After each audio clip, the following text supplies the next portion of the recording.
Thank you, everyone, for joining us tonight. I'll be calling the meeting to order. The first item is approval of the agenda. Before we move to that, I wanted to mention that item 7 and informational items is a discussion of minutes that I'm wondering if we should do that until next meeting, given that we have a full agenda and Clay is not present. Yeah, great.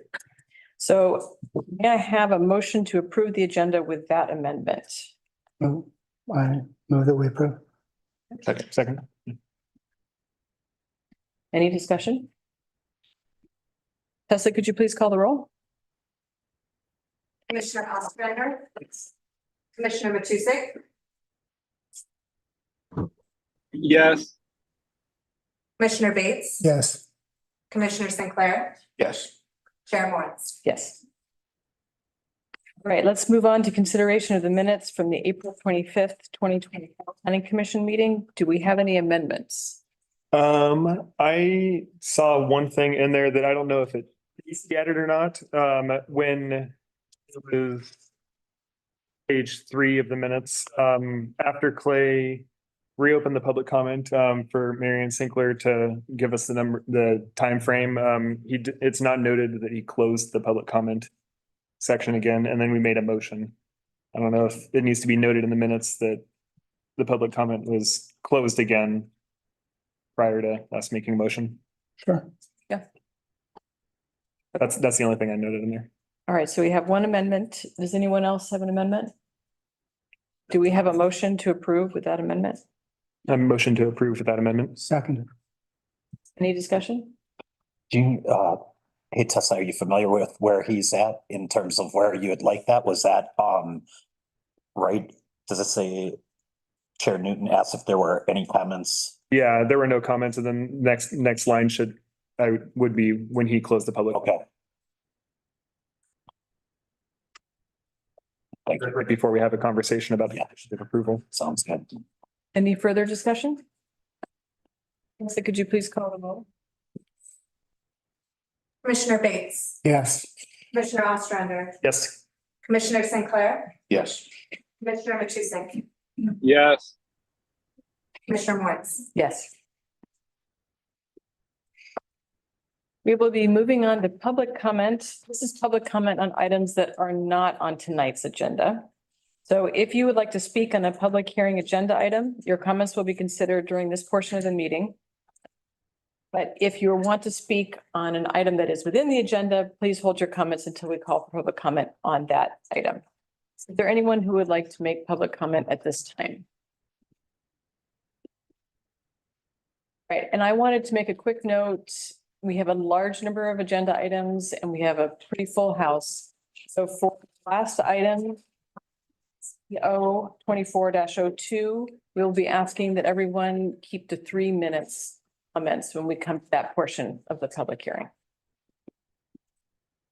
We're going to move on to our first action item. This is a quasi judicial hearing regarding public hearing P24-1. Jeff and Jody Moon requesting a partition. Jeff and Jody Moon request a 3-lot partition. The property is in an undeveloped parcel located on Highway 101 north of the intersection with East Surfcrest Avenue, tax lot 400, map 51032 BC, in a residential medium density R2 zone. The request will be reviewed against the criteria of Municipal Code Chapter 16 subdivisions. Does anyone object to the jurisdiction of the Planning Commission to hear this matter at this time? Does any commission member believe he or she has a conflict of interest or personal bias? Has any commission member had any ex parte contacts or made a site visit? Site visit. May we have the staff report, please? Good afternoon.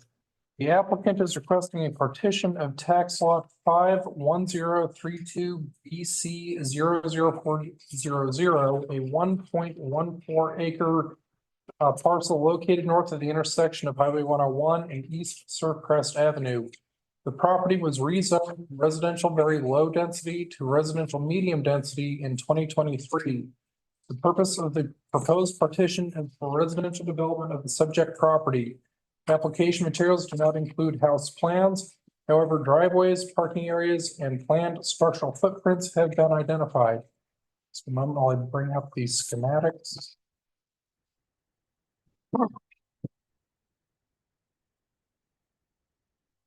Moving into the applicable criteria for 1714.040, the R2 residential medium density zoning district standards.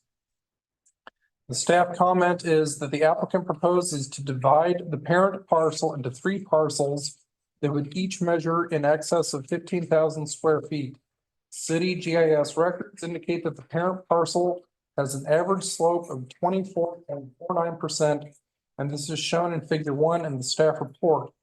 The proposed application for a 3-lot partition is consistent with the minimum lot size requirements established by the municipal code. The number of dwellings will be limited to a total of 3, as there is insufficient square footage in the parent parcel to provide for a 4th 15,000 square foot parcel or equivalent area within one of the proposed 3-lot parcels to allow for additional dwelling units.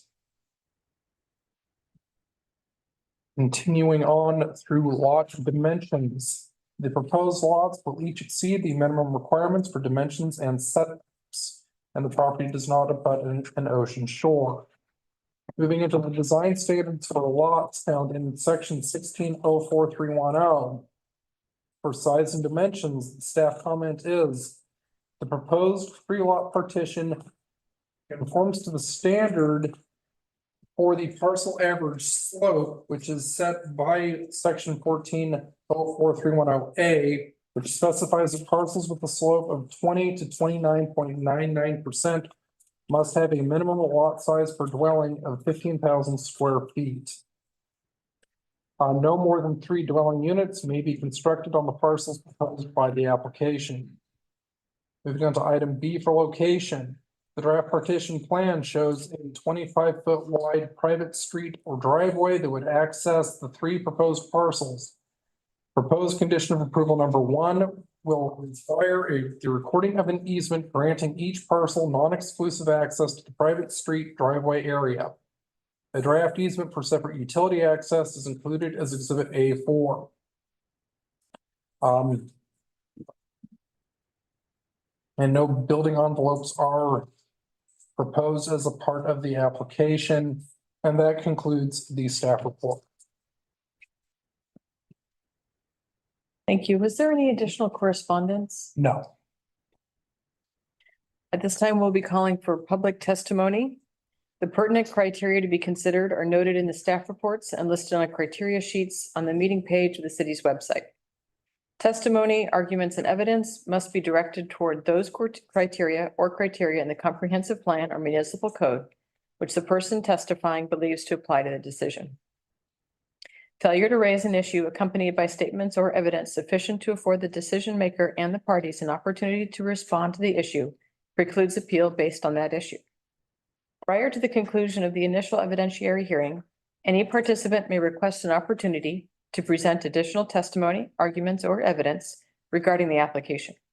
The planning commission shall grant such requests by continuing the public hearing or leaving the record open for additional written testimony, arguments, or evidence. Persons who testify shall first receive recognition from the chair, state their full name and mailing address, and if appearing in representative capacity, identify who they represent.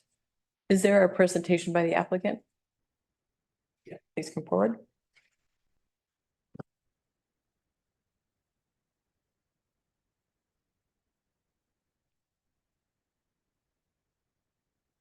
My name's Jeff Moon, the owner of the property with my wife Jody. We live at 220 Ogden Drive, Oregon City, 70455. Thank you.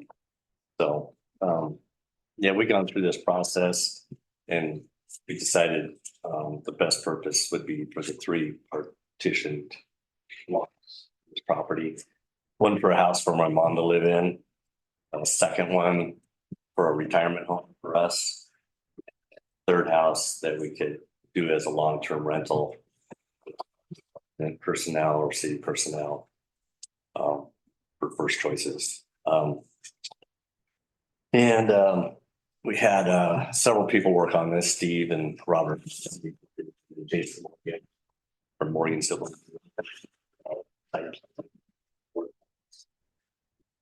Got into that, and John Whitman from SNF Land Services was a surveyor on that land.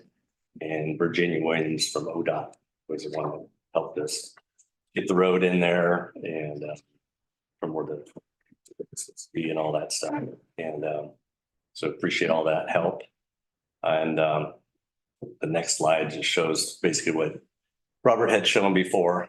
The roadway with all the easements, all the drainage, storm drainage easements are proposed. The power and utilities from the water and sewer actually are coming from East Surfcrest Avenue. Steve's driveway, brother Steve Moon's driveway. We have the documentation for lawyer drafts for the easements for allowing to cross a 20-foot wide easement. So we got the okay from the city to proceed with that. And we're working on a house package of my mom's house on the lot number 1, the northwest corner lot. And we hope to do that in the next month or so. So we can get things rolling and get the utilities up there to all 3 lots and so forth. Any questions for me or?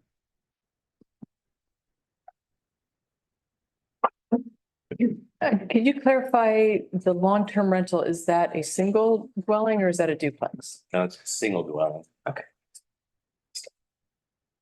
We tried to look at that, but we'll just do a single dwelling. Okay, so it's 3 single dwellings. Yeah. Okay. We got permission from ODOT. So we could have 6+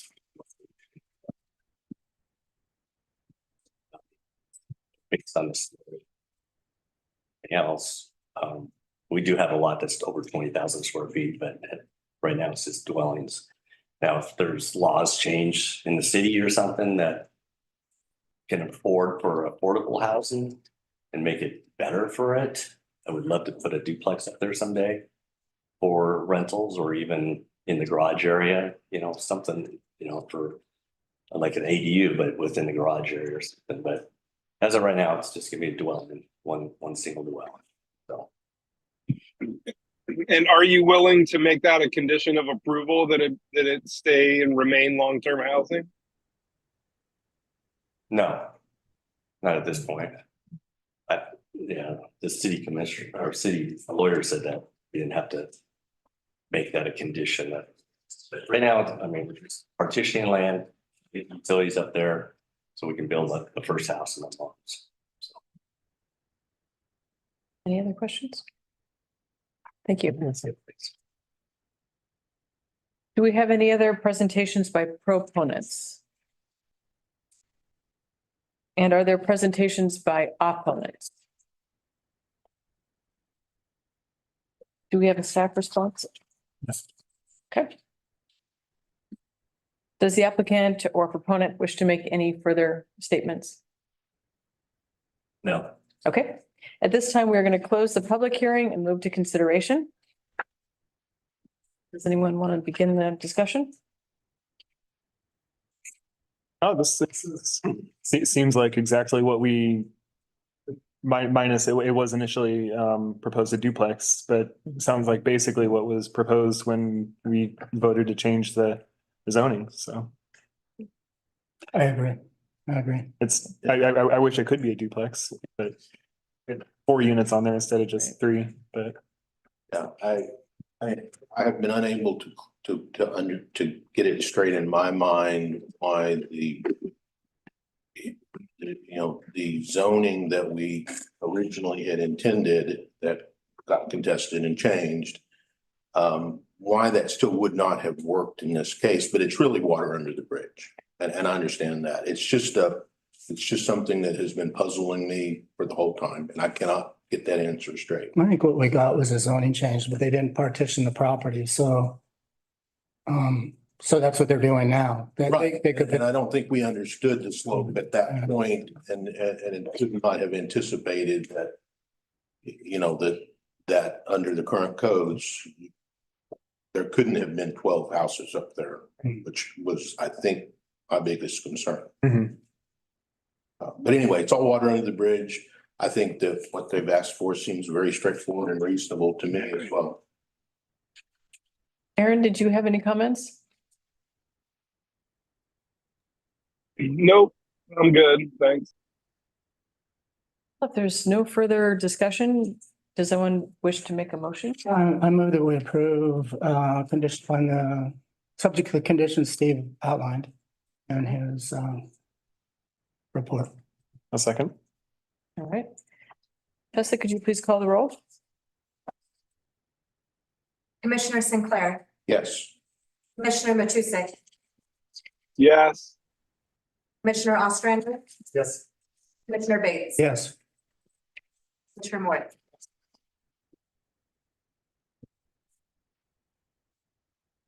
On to our next item. This is a quasi judicial hearing regarding public hearing V 24-0T. J Orloff requesting a variance.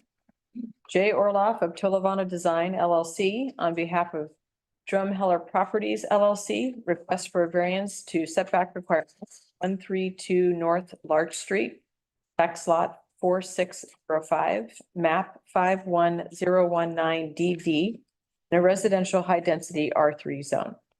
The request will be reviewed against the criteria of Municipal Code 1764, setback reduction, and 1784 variances. Does anyone object to the jurisdiction of the Planning Commission to hear this matter at this time? Does any commission member believe he or she has a conflict of interest or personal bias? And has any commission member had an ex parte contact or made a site visit? Site visit. Site visit. Do we have a staff report? Yes, the applicant is requesting a setback reduction in variance to off-street parking requirements in order to add second-story residential improvements to a detached garage at the Sealark Apartments at 132 North Larch Street. The existing garage does not conform to established setbacks for the R3 residential high-density zoning district as it, excuse me, minimally encroaches into both the front and side yard setbacks. The applicant is also requesting a reduction of off-street parking requirements as no additional parking will be added to the Sealark site as part of this project. Moving into the applicable criteria for chapter 1764-010 setback reduction provisions established. For item 1 regarding total building coverage, the staff comment is that the subject property consists of lots 8, 16, 17, and a portion of lot 9 of block 46 of the Seal Rock Beach subdivision. The property has a total area of approximately 17,580 square feet, of which 3,895 or 22% has building coverage. Total coverage across the tax lot would increase to 4,140 or 23%. All work associated with this application will take place on lot 8, which is a 5,000 square foot parcel. At present, total building coverage for lot 8 is 1,375 square feet or 27%, which will increase to 1,625 square feet or approximately 32%. Moving through significant views or interference with access to solar for adjacent properties. There are no identified impacts for either of these criteria. Moving into public safety and fire protection.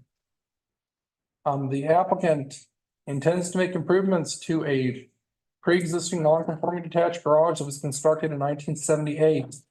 This application best meets criterion F, which states rehabilitation of existing buildings where reasonable alternatives do not exist.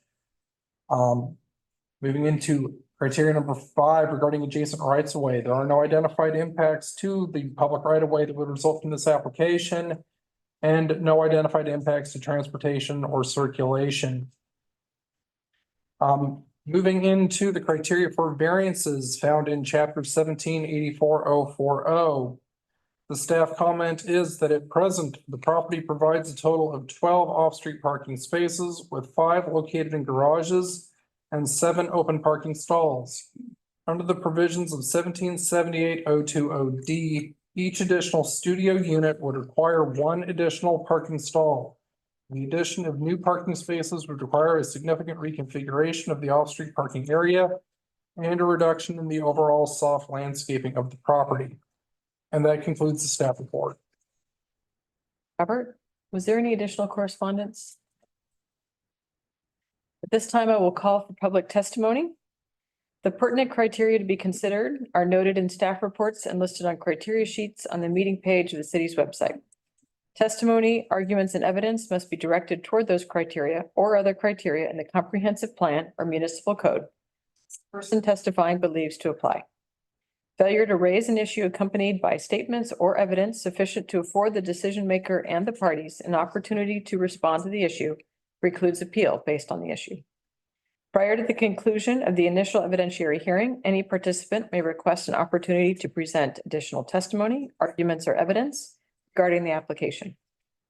Planning Commission shall grant such requests by continuing the public hearing or leaving the record open for additional written testimony, arguments, or evidence.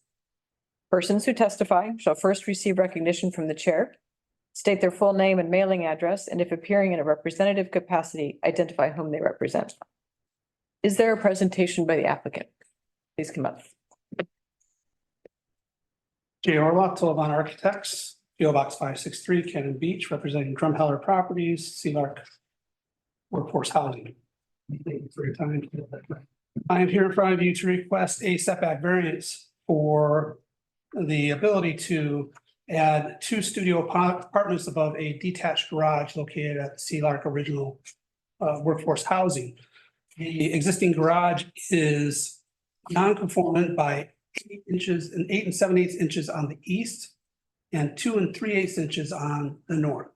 I note that these dimensions are taken from face of finish of the existing building, so face of foundation is going to be less than that. In order to, so that we do not have to inset or conform to our 15 and 5-foot setbacks, the request for the setback variance is noted to add roughly 2 studio apartments of 800 total square feet as a second floor addition to the existing garage. There will be no other impacts to setbacks other than the variance request. In addition, the 2 studio units, as noted by staff report, will increase the parking count by 2, which would put us 1 over. The prior, when we rebuilt the 8-plex, we did require or request a reduction in the required parking, which was granted. And this one, we're only asking for 1. These are studio apartments, more than likely, or there is a chance that there will not be a vehicle required. And rather than reconfiguring the existing parking lot, we have requested the variance for the parking. As noted that this is one of the few workforce housing complexes available to residents of Cannon Beach or workers of Cannon Beach. I would like to see us to be able to do this. We'll add 2 additional units to something that we most desperately need in our current housing crisis. And I'm open to any questions you might have. Jay, I just have one. I think it's a great idea. I'm just confused by the documentation. It looks like we're asking for a variance on the setback, which for a non-conforming use. And I was trying to get clarity from Steve before, so I'm sorry I'm asking now. But the motion that we have under consideration is for setback, not a variance. And as I was looking at this, is a non-conforming use, right? A non-conforming structure. So we'd go back to that provision and it would say, fine, as long as you keep the original footprint, not add more than 50% of the value to the structure. I think it would be easier for us and keep our setback provisions clean if we did call this a variance as opposed to a setback reduction.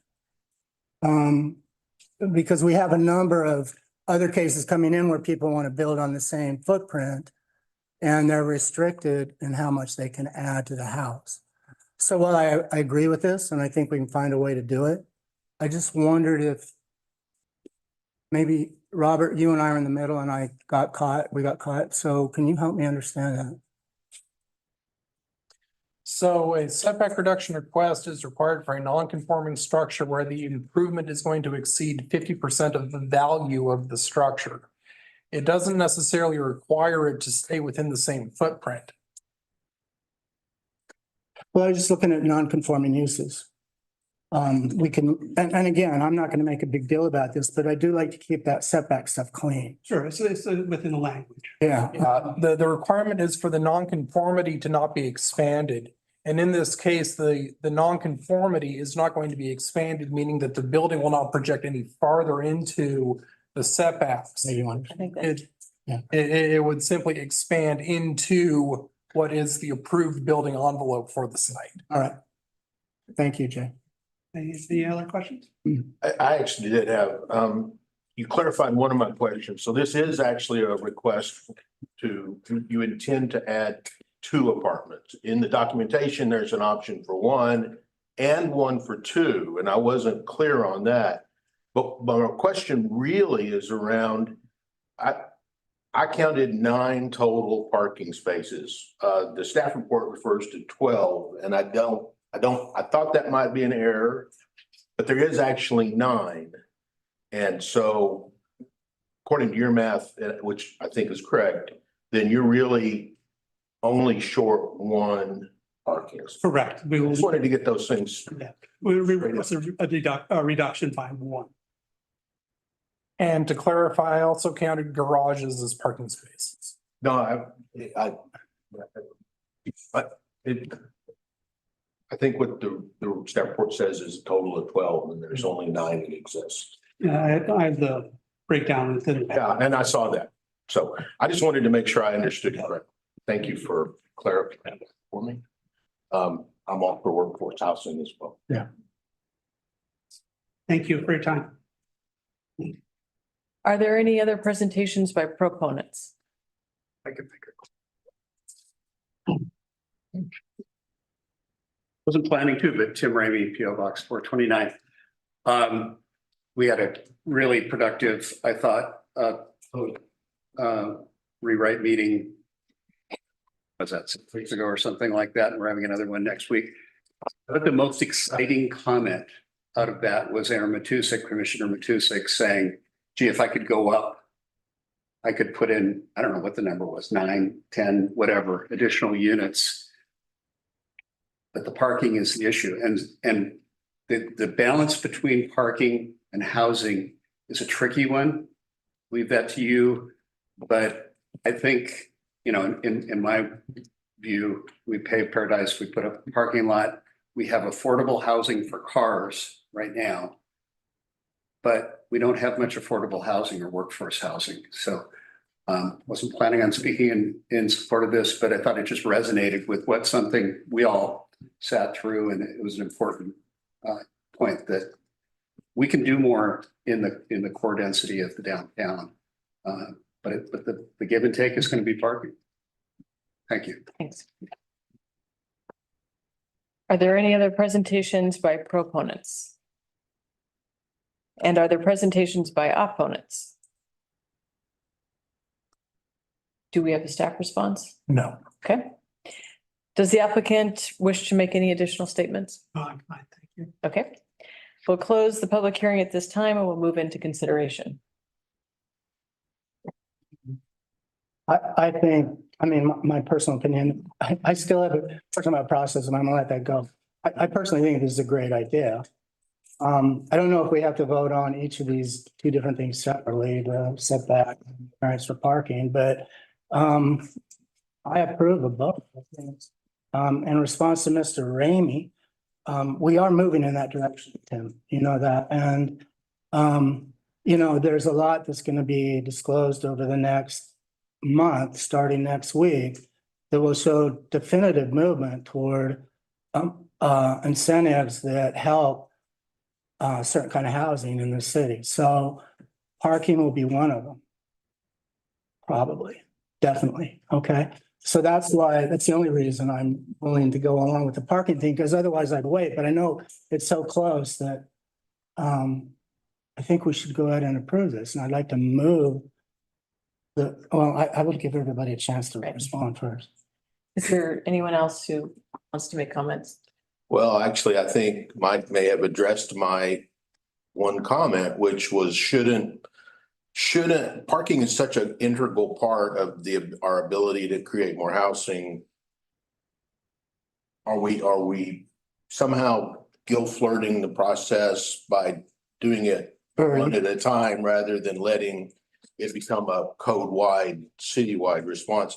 But I don't have any interest in delaying this project. No. So I think your assurances that we will see things soon make me feel better. I would encourage everybody to come next Thursday, by the way. There's some exciting things going on. but- So Wednesday.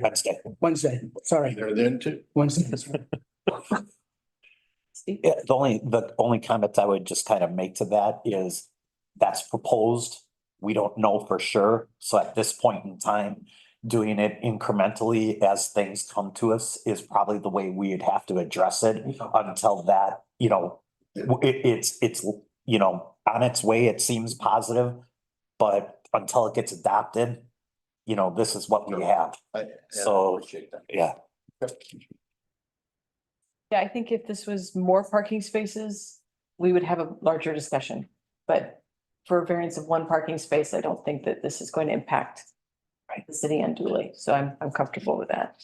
Yeah, I'm very happy with that. Aaron, did you have any comments?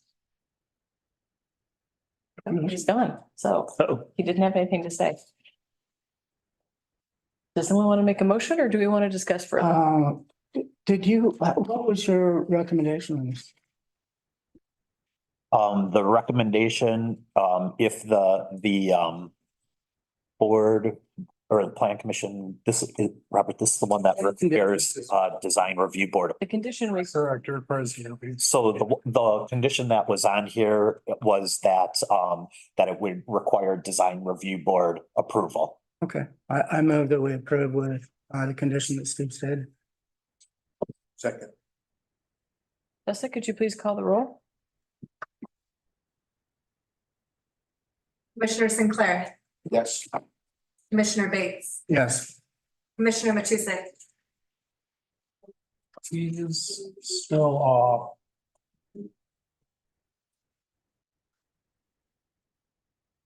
Commissioner Ostrander, Yes. Commissioner Moritz, Yes. The item is approved.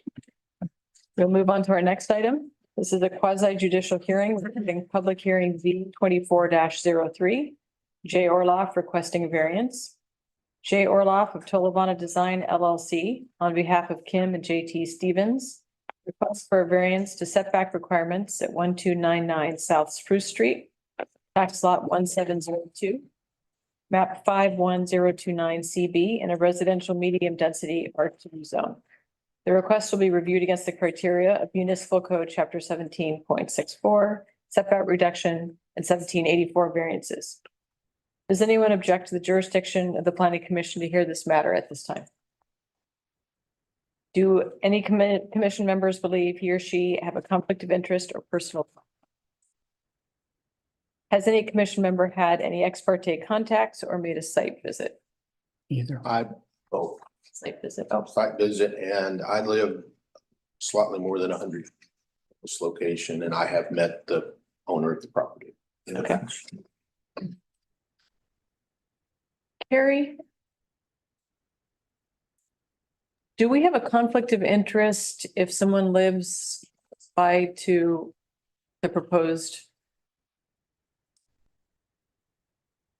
So I think the question is whether or not this planning commissioner believes that they will be able to make a decision based on the applicable approval criteria and the evidence as it's submitted in the record. If the answer to that question is yes, then the commissioner is doesn't have a bias and is able to participate. So the answer is yes. Okay. And I would like to participate. Great. May we have the staff report, please? Thank you. The applicant is requesting a front yard reduction from 15 feet to 5 feet for the purpose of building a new detached garage with an accessory dwelling unit at 1299 Spruce Street. At present, the property is developed with a 915 square foot single family dwelling. Just one moment while I bring up the site schematic.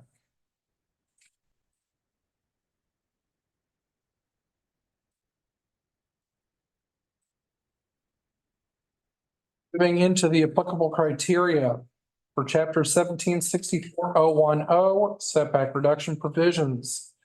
For item number 1 in section A, the staff comment regarding total building coverage is that the subject property is an approximately 5,900 square foot tax lot consisting of the northern 60 feet of lots 1 and 2 of the Sund subdivision or Sund Addition subdivision that was platted in January 1957. Current building coverage across the subject property is approximately 15%. For items 2 and 3 regarding impacts to views of the ocean and interference with solar access of buildings on adjoining property, there are no identified impacts to views or solar access to adjoining properties.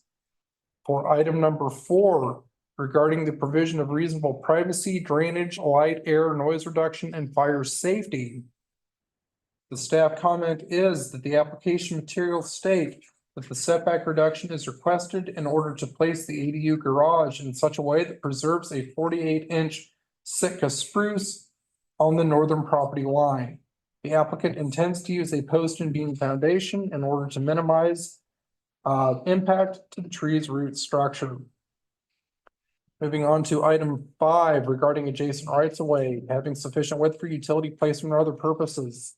The staff comment is that the proposed work area is adjacent to the Spruce Street right of way, which contains a 12-inch PVC water distribution main. The Public Works Department has been consulted and no significant impacts to infrastructure have been identified as a result of this application. Moving into item number 6 regarding creation of traffic hazards. There are no identified impacts to this criteria. Moving into item number 7 regarding encroachments that may impact privacy. The staff comment is the placement of an accessory dwelling unit in its proposed location will place it in proximity to existing residential structures, the Shorewood apartments immediately to the north. Preservation of existing trees may provide vegetated screening between the proposed ADU and the apartments. And moving into item number 8, regarding the proposed building location and its interference and its not interfering with the ability to provide fire protection. The staff comment is that after consultation with the Cannon Beach Rural Fire District, there are no identified impacts to the ability to provide fire protection that would result from this application. And that concludes the staff report. Thank you, Robert. Was there any additional correspondence? No. At this time, we will open the public testimony. The pertinent criteria to be considered are noted in staff reports and listed on criteria sheets on the meeting page of the city's website. Testimony, arguments, and evidence must be directed toward those criteria or other criteria in the comprehensive plan or municipal code, which the person testifying believes to apply to the decision. Failure to raise an issue accompanied by statements or evidence sufficient to afford the decision maker and the parties an opportunity to respond to the issue precludes appeal based on that issue. Prior to the conclusion of the initial evidentiary hearing, any participant may request an opportunity to present additional testimony, arguments, or evidence regarding the application. The Planning Commission shall grant such requests by continuing the public hearing or leaving the record open for additional written testimony, arguments, or evidence. Persons who testify shall first receive recognition from the chair, state their full name and mailing address, and if appearing in a representative capacity, identify whom they represent. Is there a presentation by the applicant? Please come up. Jay Orlock, 12 Design, PO Box 563, Cannon Beach, representing Stephens family. I am here before you requesting a setback reduction in order to design and construct an ADU on the Stephens property. We originally designed a garage, 2-car garage with an ADU above, which would have impacted the 48-inch spruce, 28-inch spruce, and also trees on the adjacent property to the north. We did get approval of that property to remove those trees, but in consultation with the planning department and the city's arborist, we realized that we would have quite a bit of heartache in attempting to try to get rid of the 48-inch spruce. So in response to that, we went back to the drawing board and I looked at what my alternatives would be. And that, which I came up with, would be an elevated structure on post and beam with carport underneath. Robert did note a detached garage, but I do not believe I'll be able to do that with the foundation tacked to the spruce tree. So we have done a direct response to preservation of the 40-inch spruce. I've consulted with Todd Prager, arborist out of Portland, and he can get behind us in preservation of the 40-inch spruce, but we would have to remove the 28 spruce that is next to it, which we would grind the stump to the ground, leave the root structure. Currently, the root structure of the 48 spruce is reaching out to the house and abuts the foundation, has clearly gone underneath it. So the spruce does have quite a bit of root structure to it, again, which we're going to try to alleviate the impact to that by using a helical pier post and beam elevated structure with a foundation, which is shown. I believe I have a, in your packet, you can see a preliminary floor, like a footing footprint to it. And in order to do that, we need to expand our buildable area. Hence the request for a setback reduction. The area, I'm not looking to get a setback reduction for the full 50-foot width of the lot, only where I would need it. And in that area is the right-of-way stops, where my setback reduction request starts. And it changes from the road to the pathway to the north. So we would not be impacting the drivable right-of-way, only getting closer to the pathway itself. So in looking at this, we first moved our building footprint. We employed design techniques to reduce the impact to the trees. And here I am now requesting a setback reduction, following the lines which we're going to be talking about coming up here shortly. I recognize that. So, and like I said, I've worked around where we're able to have design consultation with the city's arborists prior to getting to the permit application. And this is our response to that. Again, this design is in direct response to alleviate the impact to the 40-inch spruce, although we will need to follow through. I'm open to any questions you might have. Yes, I don't understand the drawing, Jay. Could you put that one back up will you show me how, on the drawing, how this thing's gonna be constructed? I see those helicals, but I don't. Well, the hashed area right there is the Yeah. area that we're requesting for the Okay, setback reduction, okay, only in the hashed area. okay. The next page Yeah, has a basic footprint, but I don't have the exact locations of the helical piers. That just shows what the area of the footprint above it would be. okay. I assume, helical piers are generally set at 8 feet on center. Of course, in corners, and we'll be able to span the front. And then what's the height of the structure? We'd be under the 28-foot. So you'd have a carport and it's kind of. Yes, exactly. A carport, then an elevated ADU structure above it. And the size of that would be the 80? 600 or less. Okay. As required by the ADU requirements of Cannon Beach Municipal Code. I'm actually considering like a multi-tiered structure where we show 2 cars to the right of that. I have a small area, which would be the entryway. And then we'd have steps going up to the upper floor. Again, I haven't fully designed this. I know what I can do for the foundation, but I also know what I need to have to get the footprint. Hence the setback reduction request. And I'm just curious, did you consider whether this could fit in the backyard if we did a setback reduction there? There would be no access for vehicles. Can't fit past that. Can't get past that 48-inch spruce. And we looked to the south as well, but you can see there the footprint of the tree not on the property. And that is right in their front entryway and also their living room looking out. So locating the ADU or the structure on the south, it doesn't work with the rest of the house. The house is pretty much set in the middle of the buildable area. And no other location could be determined to have ADU. And parking. Any So- other questions? The intent is you'll have the carport with the unit above it, and then on the right-hand side, on the south side of the southeast corner of the lot, that's gonna be gravel as it is now? Yes, exactly. That'll still be the parking area. Okay, so there'll be the potential two spots essentially left still for the main building and then the two in the carport? Correct. Right. We're looking to get some covered area.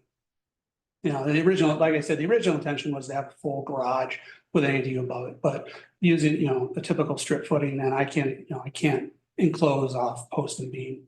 Okay, yeah, that was another question I had that already got answered, that some parts say garage, some parts say carport. No, we're looking at, you know, my intention to design is carport. I do not feel that I'll be able to get a strip footing for a structure, enclosed structure below. Even though, you know, the impact may be less to the footprint of the tree, but it's something that we'll have to further study. But right now, my intention is post and beam. But knowing beyond the construction, just knowing where I need to have my footprint is where I'm asking for the setback reduction. And I will still have to go through design review for the ADU. Okay, and you by enclosed, so the carport will be completely clear aside from the one wall, or is it gonna just have the front open? Is that? Again, we have not designed it yet. I just know where I need to have my footprint to request for the setback reduction. Okay. I'd like to ask a couple more questions about the trees, and I completely applaud the work that you've done. I mean, to save that huge tree. And I mentioned up front, I live pretty close, so I walk by this a lot. I am concerned about the tree that you're going to remove because it's actually intertwined in the branches of the big tree. And you've got one tree denoted that's just north of the property, but there's actually two more trees that are right there as well. There's a cluster of trees on. Cluster of Yeah. trees, and I completely believe that you've worked with the arborists, but I wondered why there wasn't an arborist report made available with some, you know, specific directions on how those trees are going to be protected, because they are, I mean, it's a grove of trees Oh, yes. and well worth protecting. Oh, and that's I our, just wondered about that. yeah, that's our intention to do so. And that was my consultation with Todd Frager and Jeff Gearhart. We didn't have it documented because again, you know, we still have to go through design review and we would have to present that material to design review as well. Fair enough. I appreciate that. Okay. I have one more also. Did the Stephans Second, indicate what their intended use for the ADU would be? first for some, Her son, okay. you know, long-term care. And not being within the house, having a little room to grow. Cute little. I guess I have a question. Do you know the approximate distance between that northwest corner of the carport and the edge of the existing path, the public pathway? I put out by 5 feet. That pathway is slightly into the setback area of the property boundary. Okay. So it's within, you know, it does veer into their property slightly. Okay, yeah, I just wasn't sure if this was accurate for where the hatched lines are at. We had a full, we had a survey done. Okay. By former, not SNF, but CKI. Prior to this, we've been looking at this for over a year now, and finally have been able to address it and come up with a good direction to do so. Any other questions? Thank you. Thank you for your time. Aaron is. Yeah. Aaron's back. That's good stuff. Yeah, sorry I missed the last one. I assume it was all yes in past. For the record, I would have said yes as well if it matters. And for this one, Jay, are they willing to commit to long-term in perpetuity, or is this something that could very well end up in ADU or short-term rental at some point in the future? The current, again, the direction is for a resident, for their son, for the resident's son, to live there long term. The current code prohibits an ADU from being a short-term rental. That's correct. Anything less than 30 days. Yeah. And you know, the scenario where the house became the short-term rental, I think It just happened. not very likely. Yeah. In this instance. Okay. No, Ms. Stephens, Kim Stephens has been allowed to live in Gannett Beach. And I don't see her going anywhere at this point. Thank you. Are there any presentations by proponents? And are there presentations by opponents? Staff response? No. Just to give you one last chance, do you wish to make any additional statements? No, I think we covered. At this time, we're going to close the public hearing and move into consideration. I'll open it up. I would like us to consider a condition that does request a detailed arborist tree protection plan. Solely because of the proximity to the trees. Yes, Beyond that, I'm perfectly comfortable, I think, with what the staff is recommending. would you prefer to Yeah, continue? I agree. No, with I think that I truly believe it will be a part of the DRB review. I don't think we need to continue it. I just would like to see it specifically listed. Aaron? I was just saying I agree with Les. I was gonna mention that as well. Okay. Any other comments, points of discussion?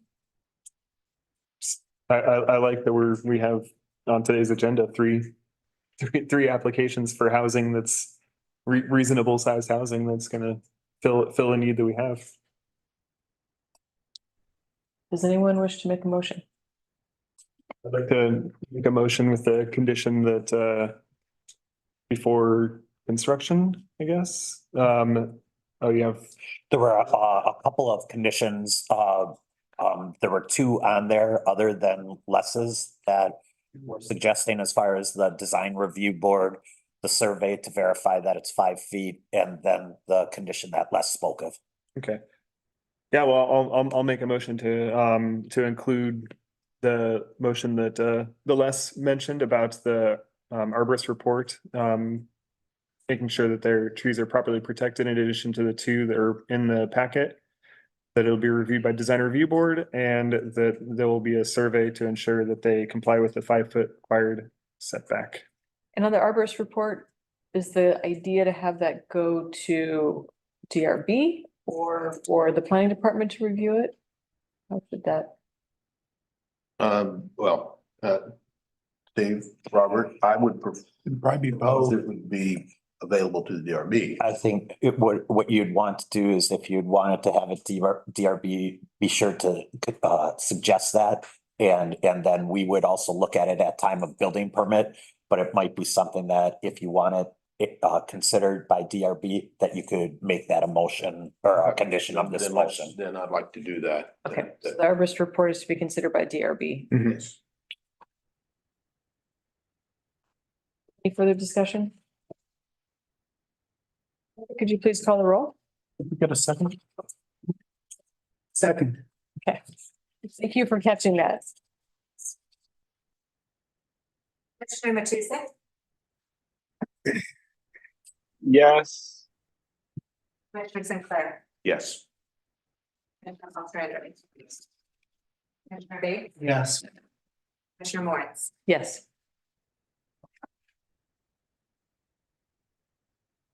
And this is a quasi legislative hearing regarding public hearing C 024-02. Proposed text amendment to municipal code chapter 1770 tree removal. City of Cannon Beach requests a text amendment to municipal code chapter 1770 tree removal and protection.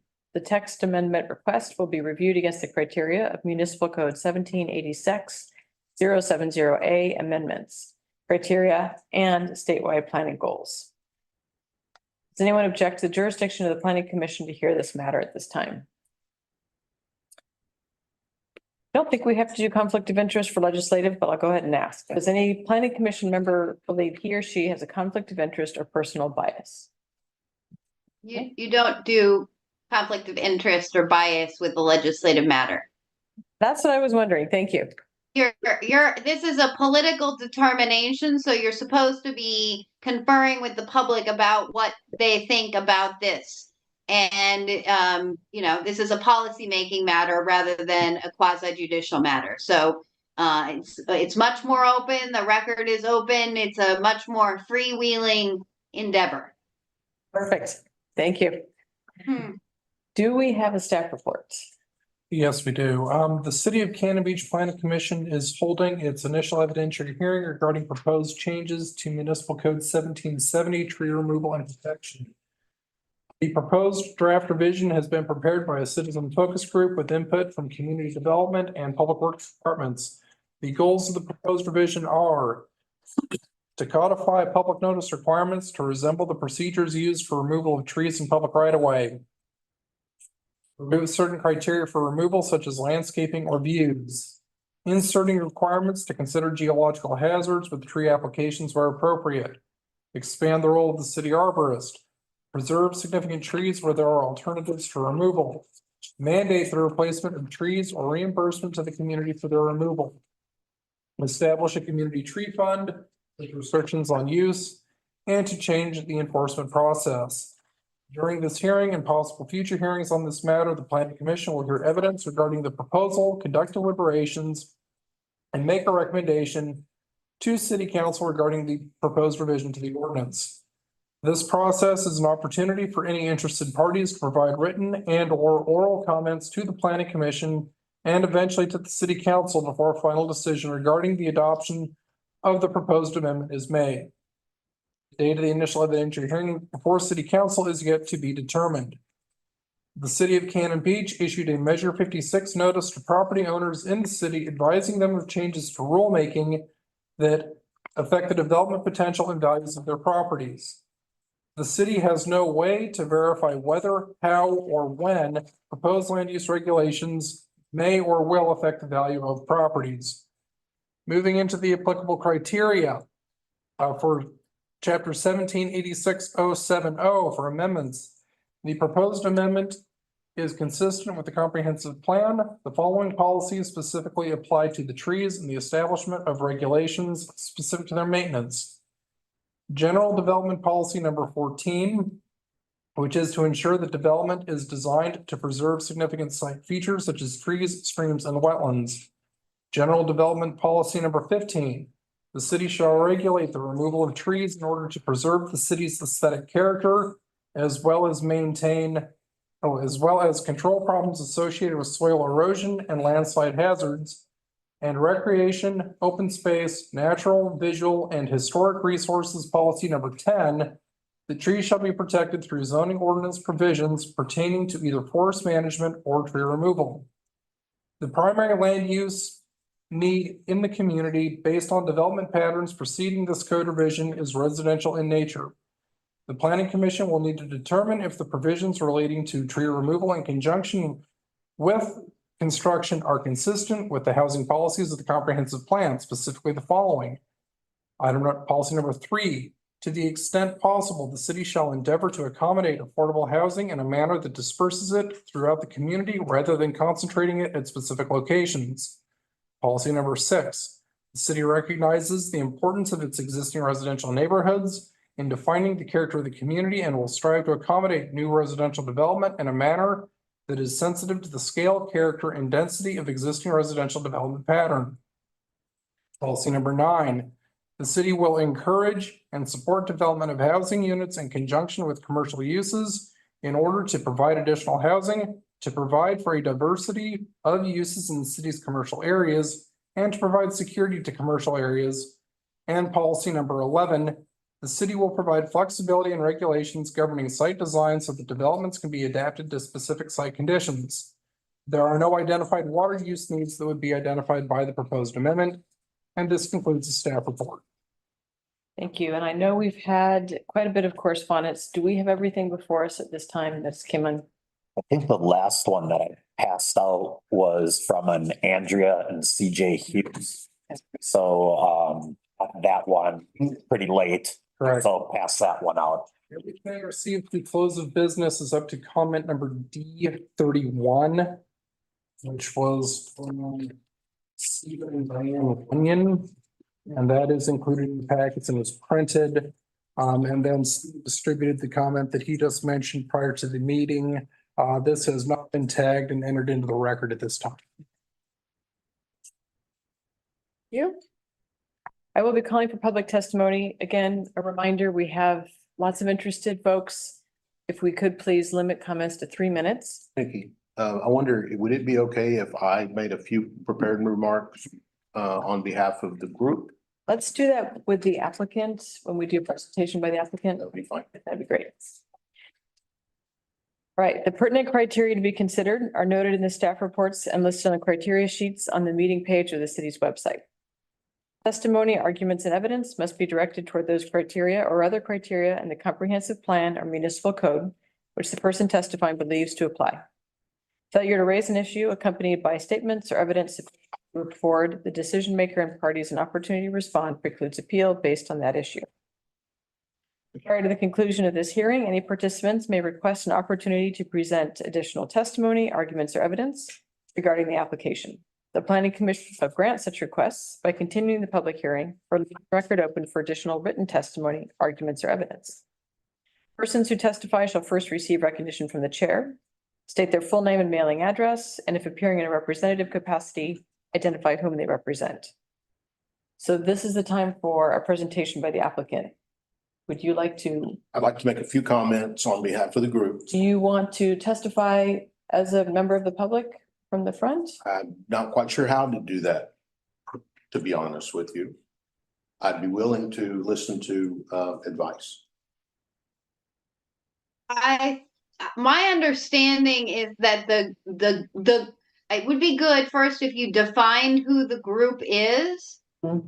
It would be good if you said whether the group consented to you testifying to you making these comments. If the group did not authorize you to make the comments, then you need to make them on your own.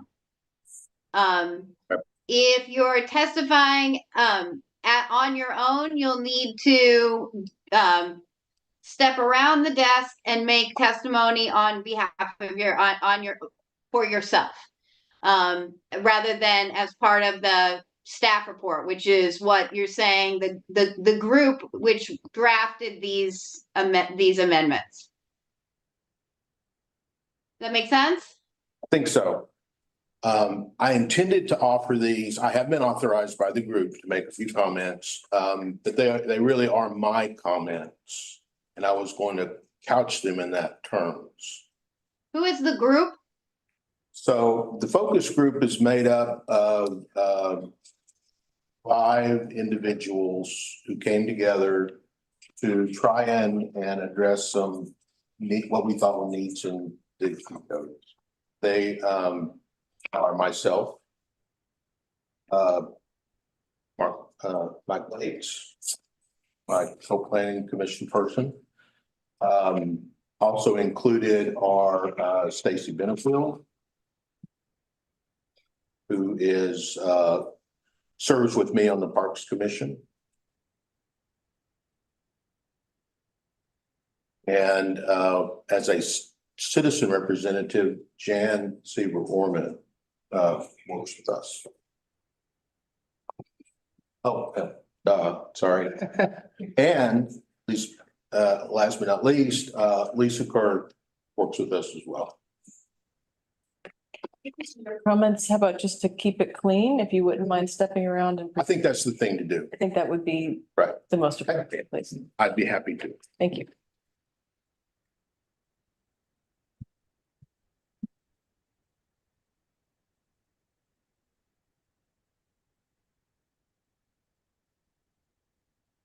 Les Sinclair, P.O. Box 1394, Cannon Beach. I wanted to make a few comments that were discussed as part of the tree focus group that I mentioned just a few minutes ago. That I think might help at least set the stage for why we put what we put. And I'll leave it at that. We believe that the current tree ordinances are not working effectively. Data shows that more trees are being removed than are being replaced, and that rate of loss is increasing. We prove that with the data that we can. The desired result of any tree code that ultimately gets adopted by Cannon Beach is strictly to stop the loss of trees and to try and reverse that. We're not intending or desiring to impede needed housing or penalize newcomers to the community. We're not trying to enrich the city's coffers. We're not trying to drive down the value of private property. We're not trying to send unfriendly vibes to our visitors. We're trying to preserve the aesthetic of the community as we see it defined in the comprehensive plan. None of the new provisions that are in the current draft code that we've presented are unique to us. They weren't our creations. They've come from other city codes that we have researched, but they're coming from cities that are known as successful tree stewards. We think they represent best practices. Whether they ultimately are good practices for Cannon Beach, that's what this is for. I think many of the comments that received are concerned about how tree protection can coexist with the creation of needed housing. We don't believe that that is mutually exclusive. We believe that we can preserve trees and create housing. That's what we want to accomplish. But as we've already discussed, there is an initiative already ongoing that's looking at ways to enhance our ability to create affordable housing, workforce housing, needed housing, whatever you want to call it. And we recognize that, but we're not privy to that. But what we do understand is that as that process matures, not just the tree code is going to have to change. Many of the city's codes are going to have to be tweaked in order to support the housing that we think we need. So you don't see maybe what you hope to see in the drafts in front of you, but this is a first pass. It's our best efforts to get something in front of people that can be read and understood, and we can solicit input. That's our intent. I can assure you that the intent of our group has not been to be wrong-headed, mean-spirited, ignorant, unfriendly, unfair. We didn't try to utilize not in my backyard principles. We're here to listen to your concerns, to thoughtfully consider your constructive criticisms and any alternatives that anyone brings to the table, consistent with our stated goal of stopping our loss of trees.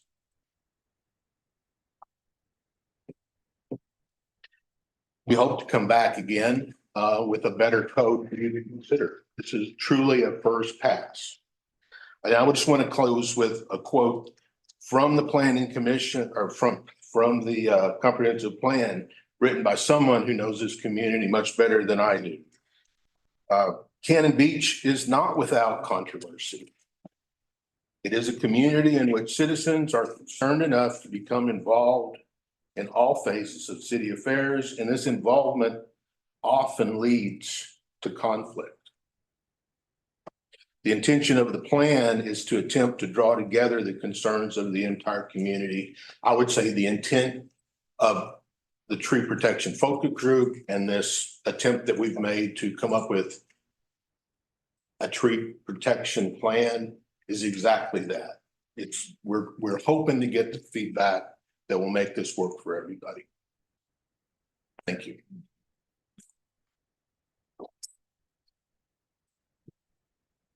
We'll begin with the public testimony at this time.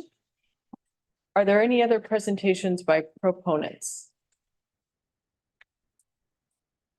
If you'd like to testify.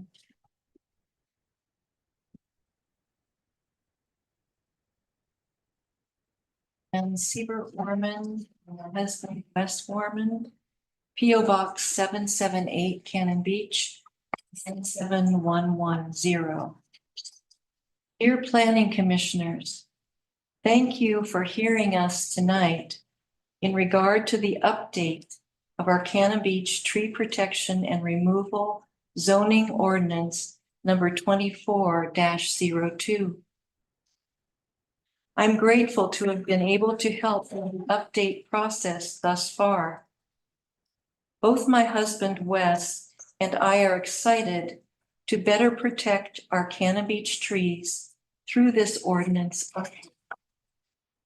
We've seen over the past decades that the increase of the floor area ratio, the FAR, has seemed to greatly decrease the numbers of trees throughout our community. By being creative and respectful of all who live in and visit Cannon Beach, we see our updated tree ordinance as allowing both trees and housing to coexist in our wooded neighborhoods. It is our hope that together we can update our tree ordinance to better reflect both the ancient wisdom and current scientific findings regarding the importance of trees for the long-term health and beauty of our entire community. Again, thanks for your help in this inspiring and challenging endeavor.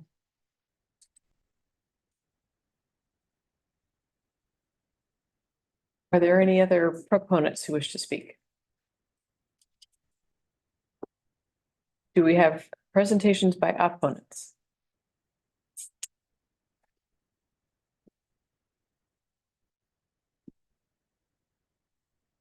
Patty Rouse, PO Box 206, Cannon Beach. I'm really an opponent. I know you guys have a juggling act, you know, different people that want different things.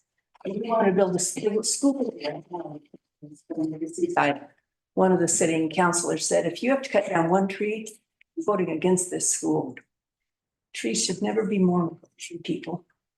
And your job is to keep quality of life good in Cannon Beach. And a 200 to 300 foot fir tree right by your house in a windy climate, it's not a great neighbor. One of those huge branches, the weight of that when it's wet, when it falls, it's hundreds of pounds of force. It can kill people. It can take out your roof. And you go to your insurance company, they say, well, you knew that was a hazard. You should have done something about it. You go to the city and they say, no, you can't do something about it. The neighbor asked to have his trees trimmed and the arborist wouldn't trim any further. And then the next windstorm, the trees came down, or the couple limbs came down on his car and his porch. So I'm sorry you have such a hard job. I appreciate your work. Thank you.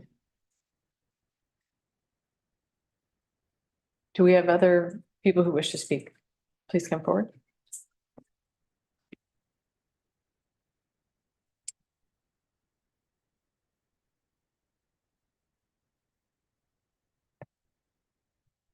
Greg Tulip, Post Office Box 1073, Cannon Beach, Oregon.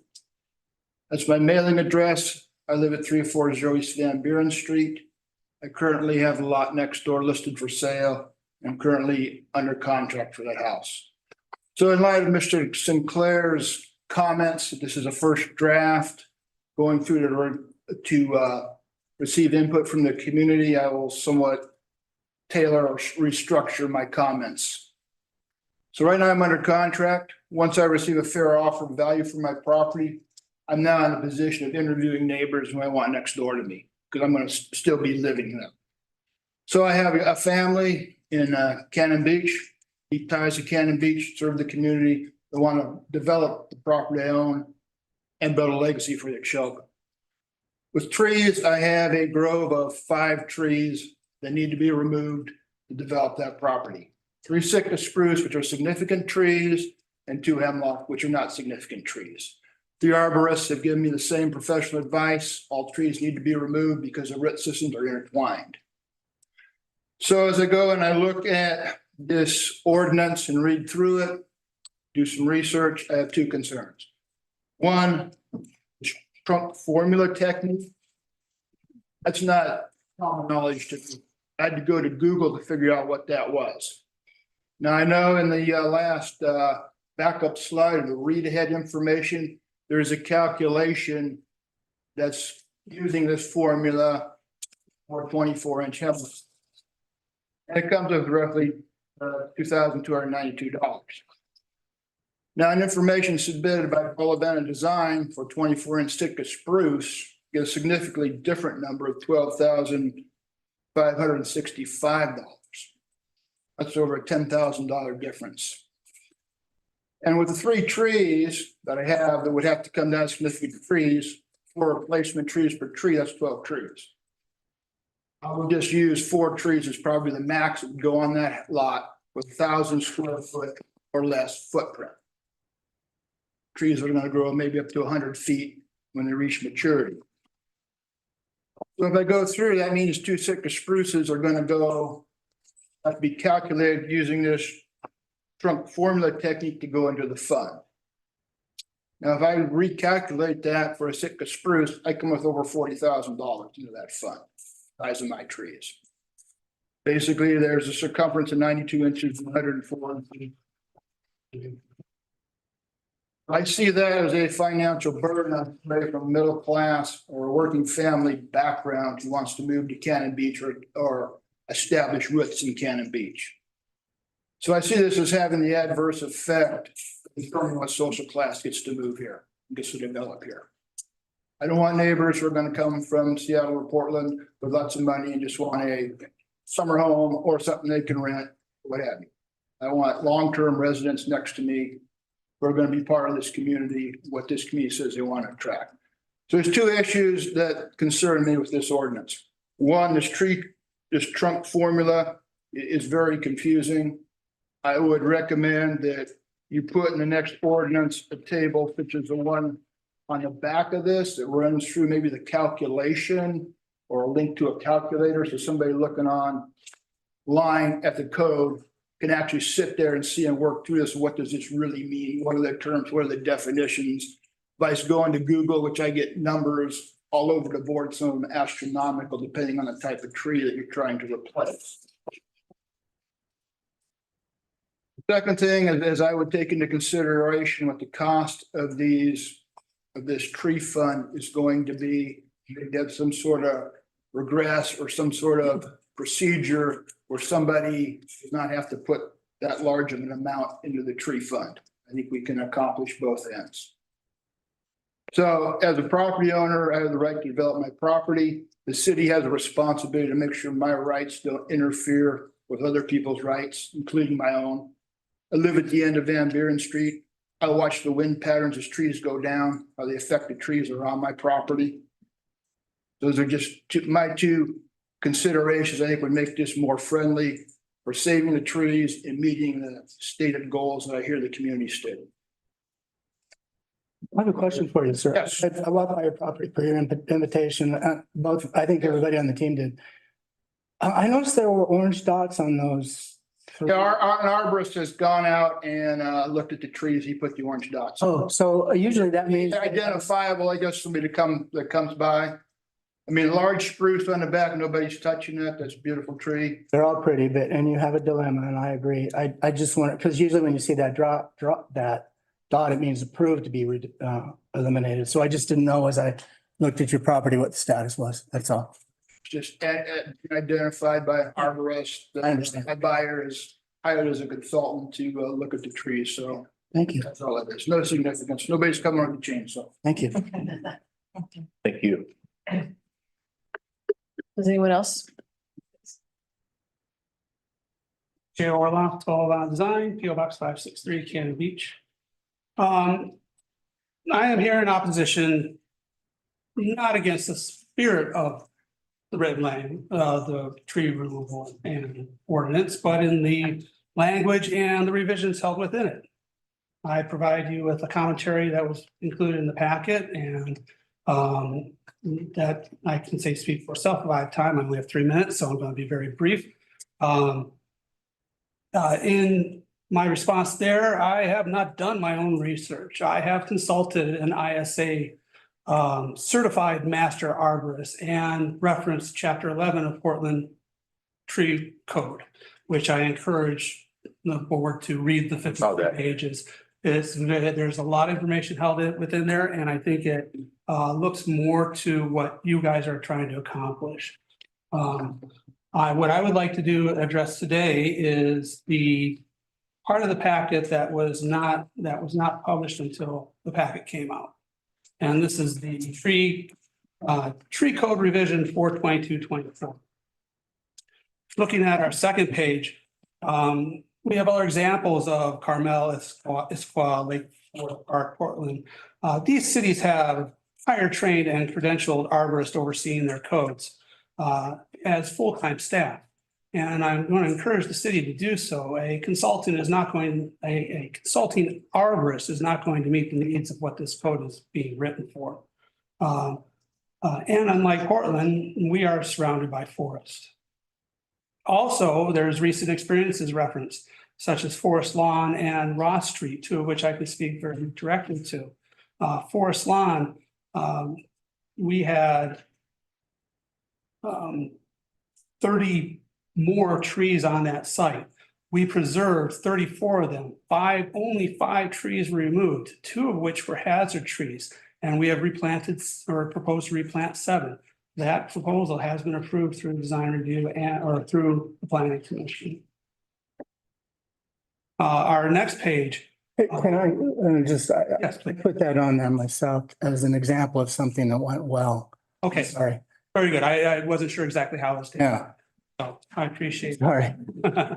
Our next page in our proposals expands the role of city arborist. Yes, we have to expand that. For hazard evaluation, we need a certified tree assessor. For tree appraisals, a certified consulting arborist or master arborist. For municipal work, a certified municipal arborist. Arborist does not meet the requirements that you are proposing in here. And all those, those certifications can be found on the ISA website, and they list specifically what they're for and what how they go about to get those. Again, an arborist is not a full certification that's going to be able to represent what you're looking to do. Moving along, pardon me, pause.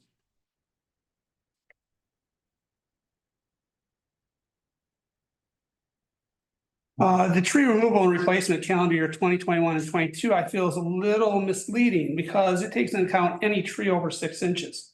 We're not specifically addressing significant trees that are a big portion of this tree proposal. And by the looks of it, it really doesn't look like a problem with them being removed, but more of a problem with tree replacement enforcement. We are required to replace trees per removal. And by the looks of this, the big difference between what's removed and replaced really seems more like a code enforcement problem that we have. Our next section is the reference to the United States Department of Agriculture, National Forest Growth and Yield Sitka Spruce, of Western Hemlock, dated September 1984. So a little trip down memory lane in 1984. This was written when Ronald Reagan was president. Culture Club and Bruce Springsteen and Madonna had #1 hits in that year. This is a 40-year-old report. The Apple Macintosh computer first went on sale for $2,500 in 1984. So I think we need something a little more recent to reference.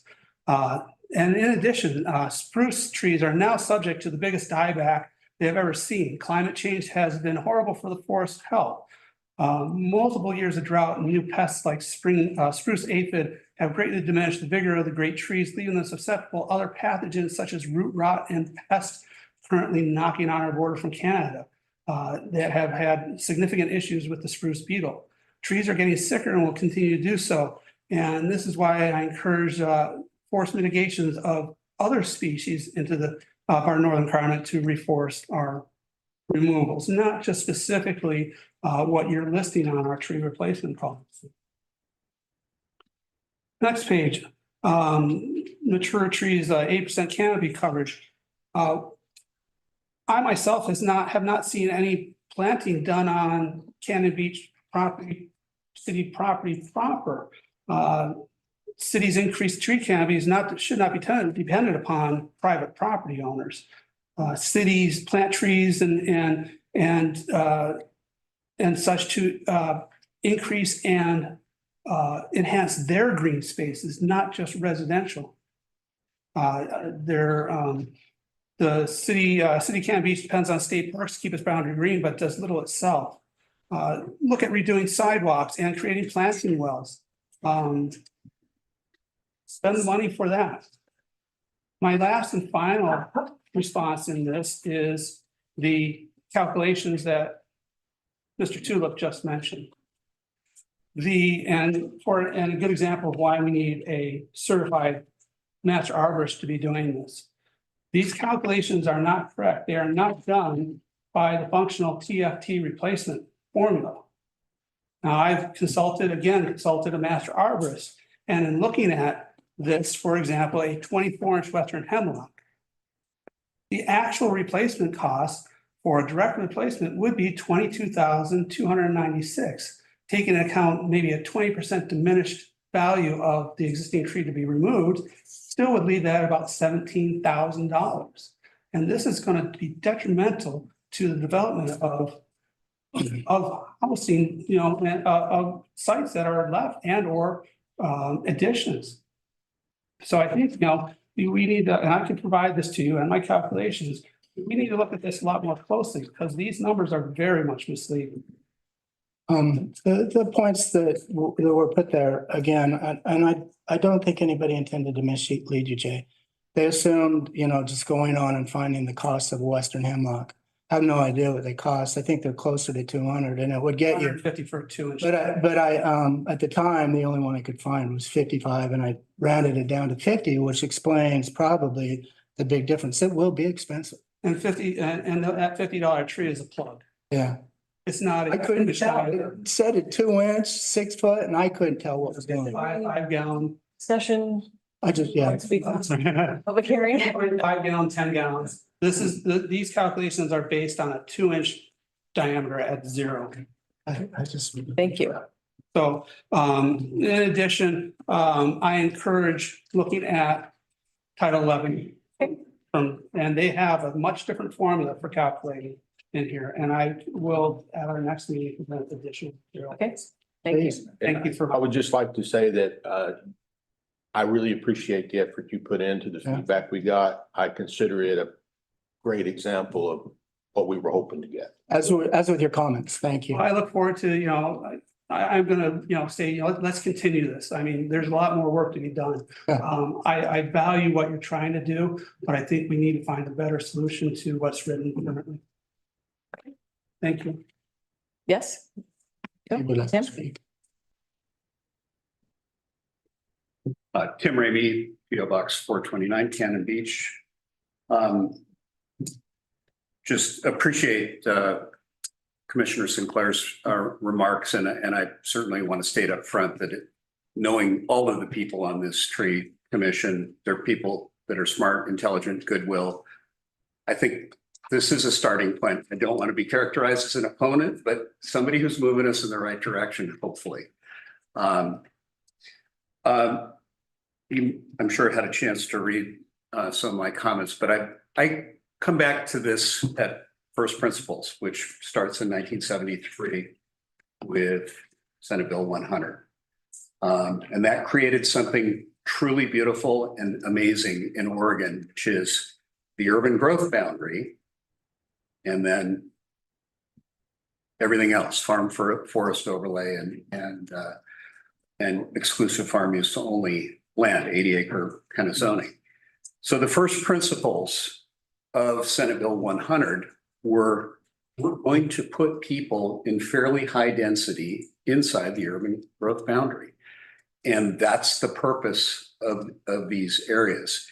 That Senate bill led to the creation of comprehensive plans. It called for the creation of comprehensive plans, which I believe we wrote ours in 1979.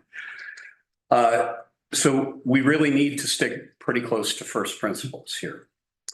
With regard to some of the issues that I saw in the first draft, and I'm thankful to call it the first draft, a lot of it really relates to the significant tree concept. It's a fair question, I think, if a significant tree actually should be on a 50 by 100-foot lot. I mean, there's not, by the time you build, a house there, there's not a lot of room for anything else in terms of root zone and that tree to actually thrive and survive, much less, the risk that it falls down on that house or the neighbor's house. So fair question for you to ask, should a significant tree ever exist in an R2 or higher density zone? Another, question that I want to address is CJ Hughes, who I think will be speaking in a minute, created a really interesting pivot table out of the county website. And one of the things that I focused on, and I shared it with Les and Tracy, but we have a new improved version too. So there's 229 undeveloped lots within the city limits of Cannon Beach. The median real market value, which we know is not exactly real, but it's pretty close, the median is $250,000. So these are not high value lots. These are what's left when we developed all the high value lots. These lots have a great potential to address some of because they're not high value lots, they have great potential to address some of the needs we have with housing in this city. And I'm really concerned about the significant tree concept because guess what? Can't have a driveway if there's a significant tree there. That's a taking. I totally think that cannot exist. You put that in there that says I can't put a driveway in through a significant tree. That's a problem. Can't put an addition through a significant tree. I think that's a problem. So I'm glad to hear this is a first step. I'm glad to support the idea of the direction this is headed. But let's take some hard looks at it in the context of what should be occurring within the urban growth boundary. Unless your numbers shouldn't really be surprising if in fact what we're supposed to be about is building places for people to live. And net, I bet if you ran those numbers back to 1900, it would be a pretty steep trend line down. I completely recognize that this area has had many things that have happened, and been deemed acceptable. And I've seen aerial photographs from the 30s that you're hard pressed to find a tree in any of Cannon Beach because it was all logged. Oh, right. I mean, and so, the forest rises and then it wanes. I tend to. I'd like to keep us moving on public comment rather. All right, thank you. Can I make one final Station. comment? One very last one. Yeah. This relates more back to code rewrite. We've got a big agenda ahead of us here and some super exciting things happening in this town. And I think we have an opportunity to do some super exciting things. This one, I put at the lower end of the list of things that really will deliver.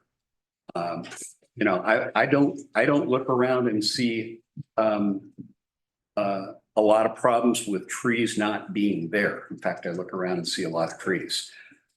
So if we're going to have some ruffled feathers and all these other things coming at us, we might want to prioritize this one a little lower. Thanks.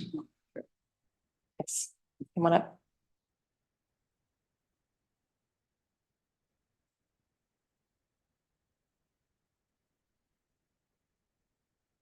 My name's Jeff Moon. Live at 220 Audion Drive, City.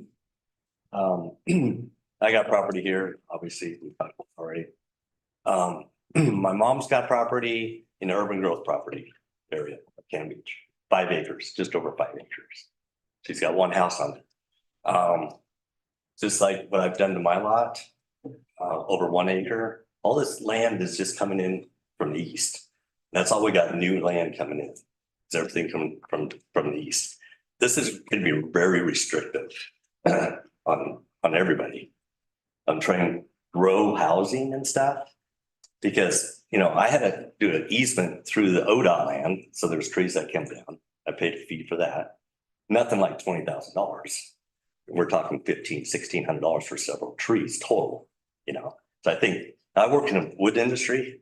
I've been in it for 4 decades. There's no tree out there that you cut down that's worth $20,000 these days. You can't cut trees that are 36 inches tall and run them through mills anymore because there's no mills around to do this. I live in Oregon City. We get a lot less rain, just like Lake Oswego and stuff, these big cities that you guys are looking at, Seattle, Renton, and other places in the Portland Valley. There's 30 inches of rain. We're getting 2 to 3 times more rain. So our trees are growing faster.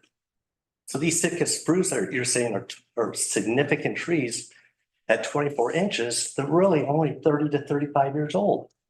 Okay, I grew up here in the late 60s, 70s. I had an uncle that was a builder. All the Vista Del Mar, Yukon area, Chilkoot Trail, or Chilkoot, those were all big lots, R2 zone lots, that trees were there and they're taken down. And there's still trees from when I grew up. And now when they were this big, now they're big. I've got significant trees on my property and I'm saving them. And these are 5, 6 foot in diameter trees, 7 foot diameter trees. I've got them blocked. I've trimmed them. I'm keeping them. They're Sitka spruce. They're beautiful trees. I like trees, you know, and there's no reason not to love trees, but it's not only a natural resource, but it's a natural renewable resource. We got to think about that. You know, why do we have to plant 4 more trees for one big tree that comes down? You know, these younger trees are healthy. And if you guys want to leave them and grow more trees in the city, you know, we got to be safe. Up in Lake Oswego, you guys probably heard last year, winter storm, you know, they wouldn't allow people to cut large, significant trees. These were good sized Doug firs. Hundreds of trees came down from the windstorms. There's over 200 houses that were damaged. There's lawsuits in Lake Oswego on these trees. Killed one person, the tree that fell, that should have been taken out. These people, homeowners, want these trees to come out and they're restricted by these strict laws. So back in the 40s, like Les said, I've got pictures of Tullivant Park, pretty much cleared out. They're all, you know, gone, you know, clear cut back in the 40s and 50s. So town looked a lot different. Looks really good, you know, but the drought of 1976 and 77, it was very bad on the trees. Hundreds of hemlock trees around the town and area died because they got shallow roots and stuff. Sitka spruce did better, but a lot of times those grow closer to the creeks and stuff like that and steep hillsides. But they all got hurt, you know. It's nice to have these trees, but they do die, just like all of us and everything else. So you got to really think about it. And there is no reason to keep a huge tree, or I don't think a significant tree is really 24 inches because it can grow so fast here. I think you got to look if it's a 30-foot or 4-foot tree, it's significant. But they clear cut behind Tullivant Park just, you know, 15, 18 years ago. You know, they replanted it. It was a logging company, but that backed up my parents' property. So it's right there, you know. And they're planting seedlings and stuff. And I think replacement, for trees and stuff, the requirement of a 7-foot tree at 2 inches in diameter at 6 inches off the ground from the root area is extreme, because if you want to plant a native tree back there like spruce or hemlock or something like that, you're not going to go to the local Home Depot or something and find a 7-foot tree with a 2-inch diameter on there. You're going to have to go to a tree farm like an Aurora and stuff and pick them up there. They're seedlings and stuff. We want to preserve trees and we want to plant trees, but let's do something about it. The land that has to come in to grow the town, these restrictions of taking down trees, the cost of each one, it's just out of control. It'd be out of control. We'll never grow it, and then the lots that are back out here now, our property taxes and everything else is going to go up because there's not any more places to live. So, but appreciate your time and stuff. Thank you. Thank you. Does anyone else wish to make public comment? Go ahead. So my name is Candy Pavetta, P.O. Box 370, Sumner, Washington. My husband's been coming to Cannon Beach for 50 years. I started tagging along with him 30 years ago. And we both love Cannon Beach. We come here, we rent houses for a 2-week period of time. We bring our granddaughters, our dogs, of course. We support the community. I stock up on books at the bookstore every time I come here. We probably come 2-3 times a year. We've always wanted to buy a house here. And we finally did, because I finally have said year after year, it's too expensive, it's too expensive. Then we finally realized it keeps getting more expensive. And if we don't buy a house, we're gonna die and we're gonna regret it. So we finally bought a piece of property. Does have quite a few trees that we need to have removed in order for us to be able to fulfill our dream, like many of you guys have already fulfilled your dream. We weren't blessed to be residents of Cannon Beach, wish we were. I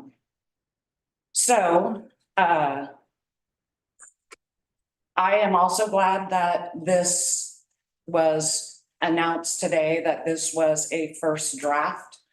Because when I read it, I felt like it was definitely targeting people who have not already built, putting completely different restrictions on people that decided to buy property years ago versus people that are just now fulfilling their dream of being able to be part of the Cannon Beach community.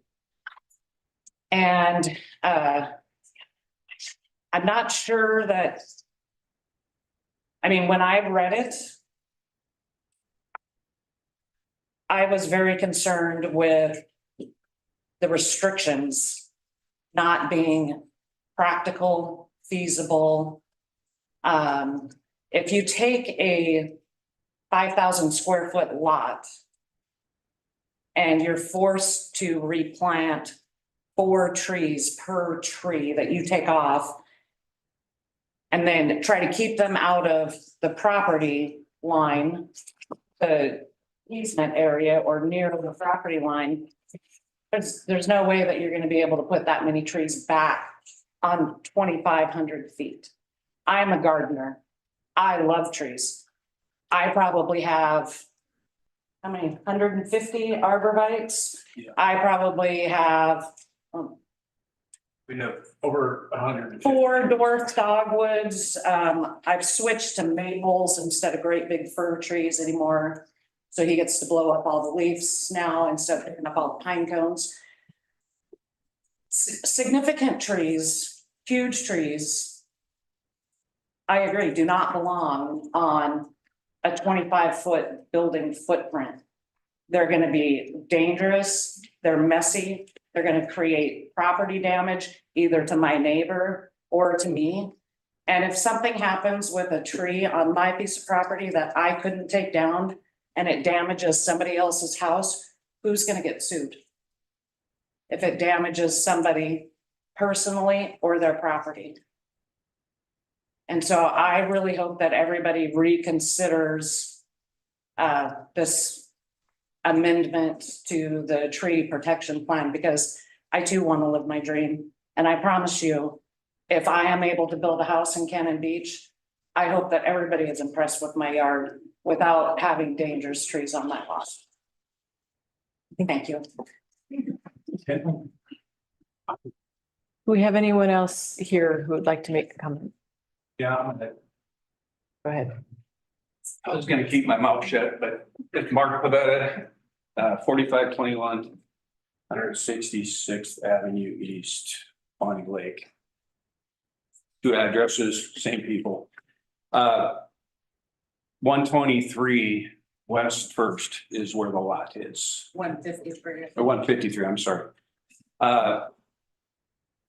As she said, I've been coming here for over 50 years. We came to the community, we enjoy the community because it's peaceful.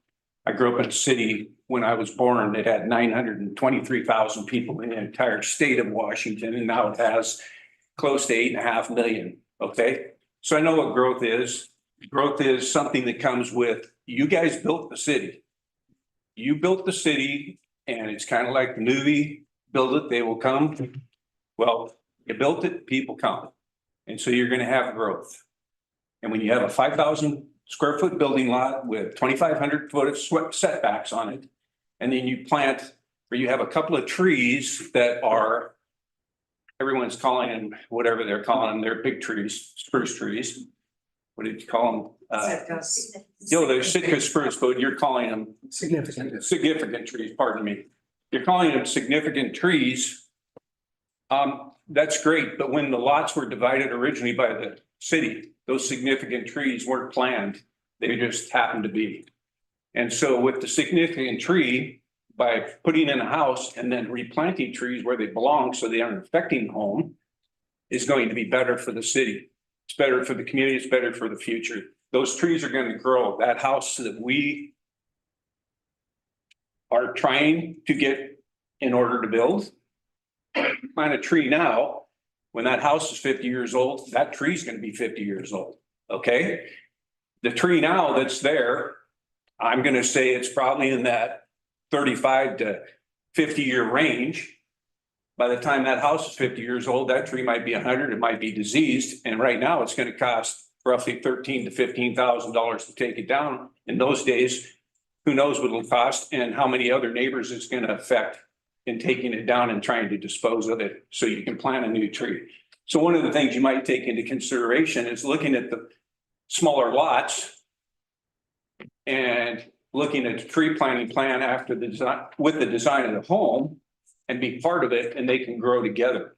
Because that house is going to outlive me, and the tree certainly will as well. So the future, everybody needs to look at the future, not now. Today is today. 20 years from now, the town's not going to get smaller. It's going to get bigger no matter what. And it's going to have people coming. And that's really what we need to be looking at, is the future.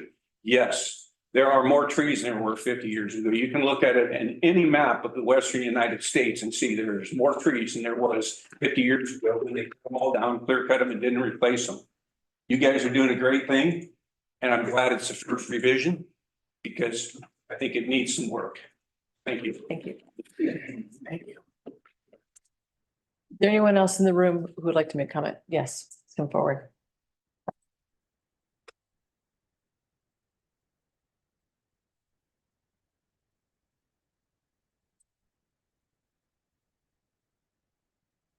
My name is Suzanne Daggett. I live at 216 East Dawes.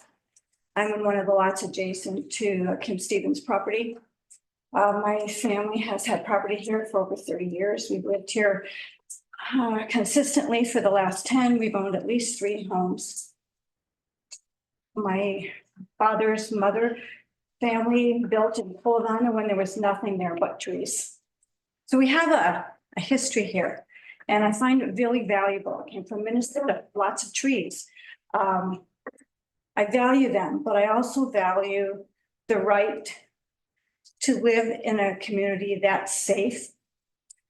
And in some ways, as people have talked about the large trees, and they can represent a danger as well. And I also want to indicate the fact that the regulations that have been in place for quite some time are pretty strict. It took us 3 years to get a tree in the front of our house, and the roots were pushing up against our foundation. They don't take down trees lightly here. And I read somewhere in the documentation, wanton destruction of trees. Frankly, I don't see that happening. And in the documentation in the PowerPoint, it has 2 years worth of numbers about trees taken down and replaced. To indicate the term wanton, I think there should be a greater history that gives us what's happening. To say a wanton destruction of trees, there really should be more documentation. I don't really see that happening in this community, frankly, you know. I also used to work for the Oregon Department of Education, and I ran many regulations and OARs through the state. When we had to do new regulations and new operating rules, we had the rules as they existed right next to and with crossouts and highlights and so on to the new terminology. So people could see what was there and what the proposals were in line. So you have something to compare it to.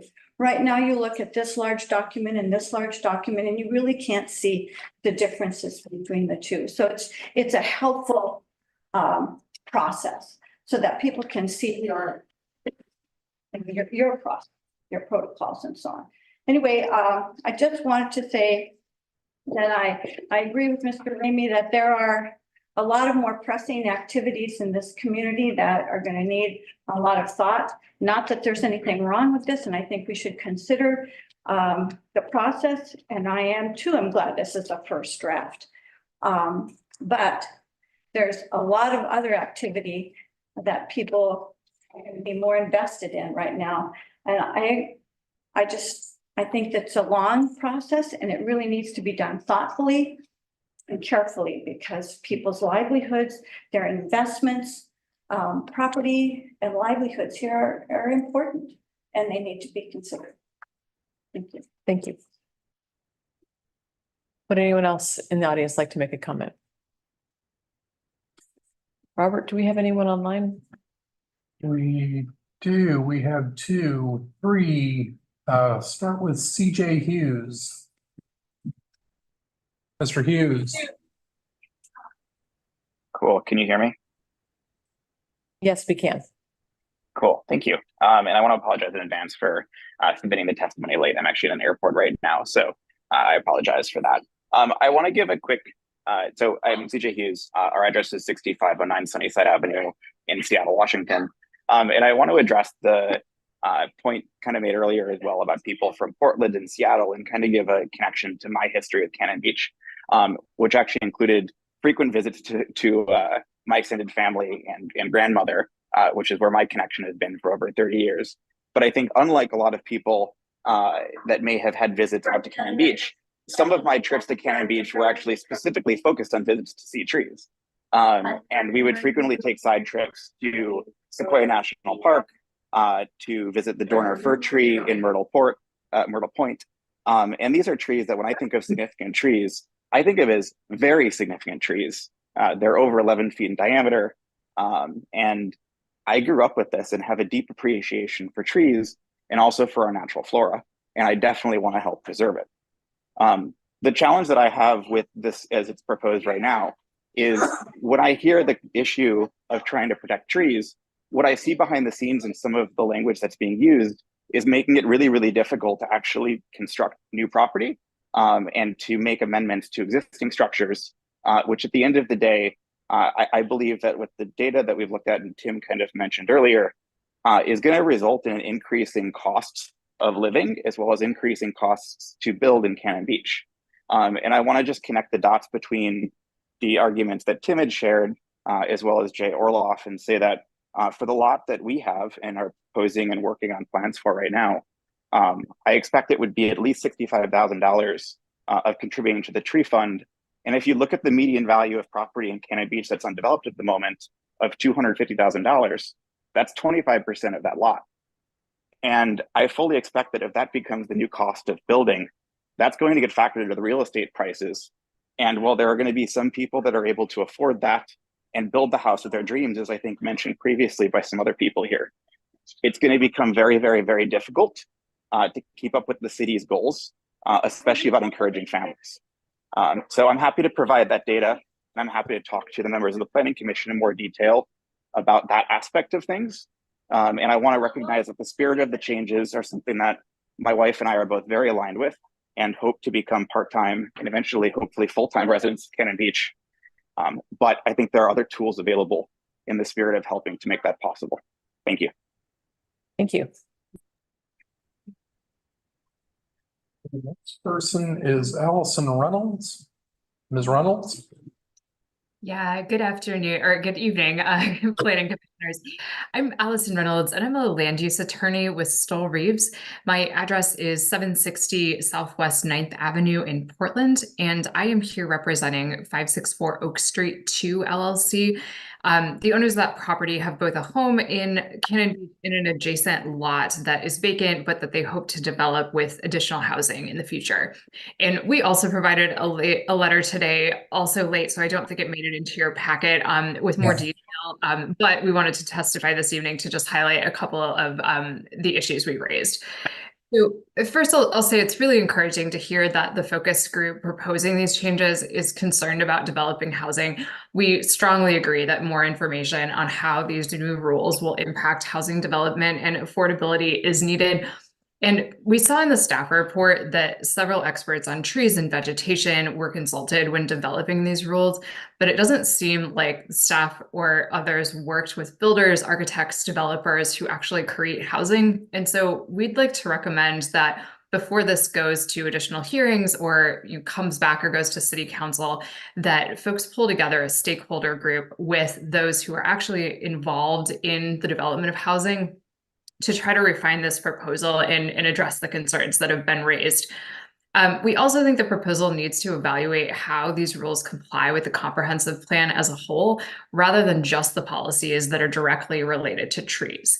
And so some of the policies we think are not addressed are providing housing for those aging in place and who have disabilities, which we think will be less likely to actually occur with those proposed footprint limits. And we think it's important to recognize that the comp plan balances the city's many goals, and any legislative change that you guys are going to adopt or recommend needs to be consistent with the plan as a whole, not just small parts of it. We also have significant concerns about the proposed requirement to shrink the footprint of a home to 1,000 square feet in order to be able to remove what staff is designated as a significant tree. That footprint would force a reduction in allowed FAR on smaller lots in town, but would still allow a home that is probably a pretty typical size in those areas. However, on a larger lot, like in the residential very low density zones where the minimum size to build a home is 1 acre, that footprint limit is at a minimum a 90% forced reduction in FAR. And many of those larger lots have other constraints like setbacks from the coast and steep slopes that will shrink the actual buildable part of the lot to a fairly small area, but leave large portions of these lots available for planting other trees. So if a tree happens to be in the buildable part of the lot, which is true with almost all of the lots that are in those zones and are not built on, there isn't an option to build a proportional sized home on these large lots and avoid that tree or its root system. So this building footprint proposal seems to us like it's an end run around the FAR limit that the city already debated and decided a few years ago. I think, decided as a community that larger homes are appropriate on larger lots. So we would like to see the city not adopt this footprint limit or make it proportional to the lot size and provide some exceptions for other constraints that are pretty common in Cannon Beach. And then our last issue is the proposed increase in the fines for removing a significant tree are extreme, and we think they violate constitutional protections against excessive fines. Fines are required to be proportional to the offense, and so the city needs to charge the same fine for the same activity and can't base the level of the fine on the property's assessed value. So we'd like the city to change that, make the fines reasonable and consistent. Thanks so much for your time. Thank you. And the next person is Thomas Manning. Mr. Manning? Thomas, can you hear us? See, unmute. Is not muted. Thomas, we'll give you one more chance and then maybe move to the next. Let's go to someone else. We can try Thomas later. Nobody else has their hand raised. Okay.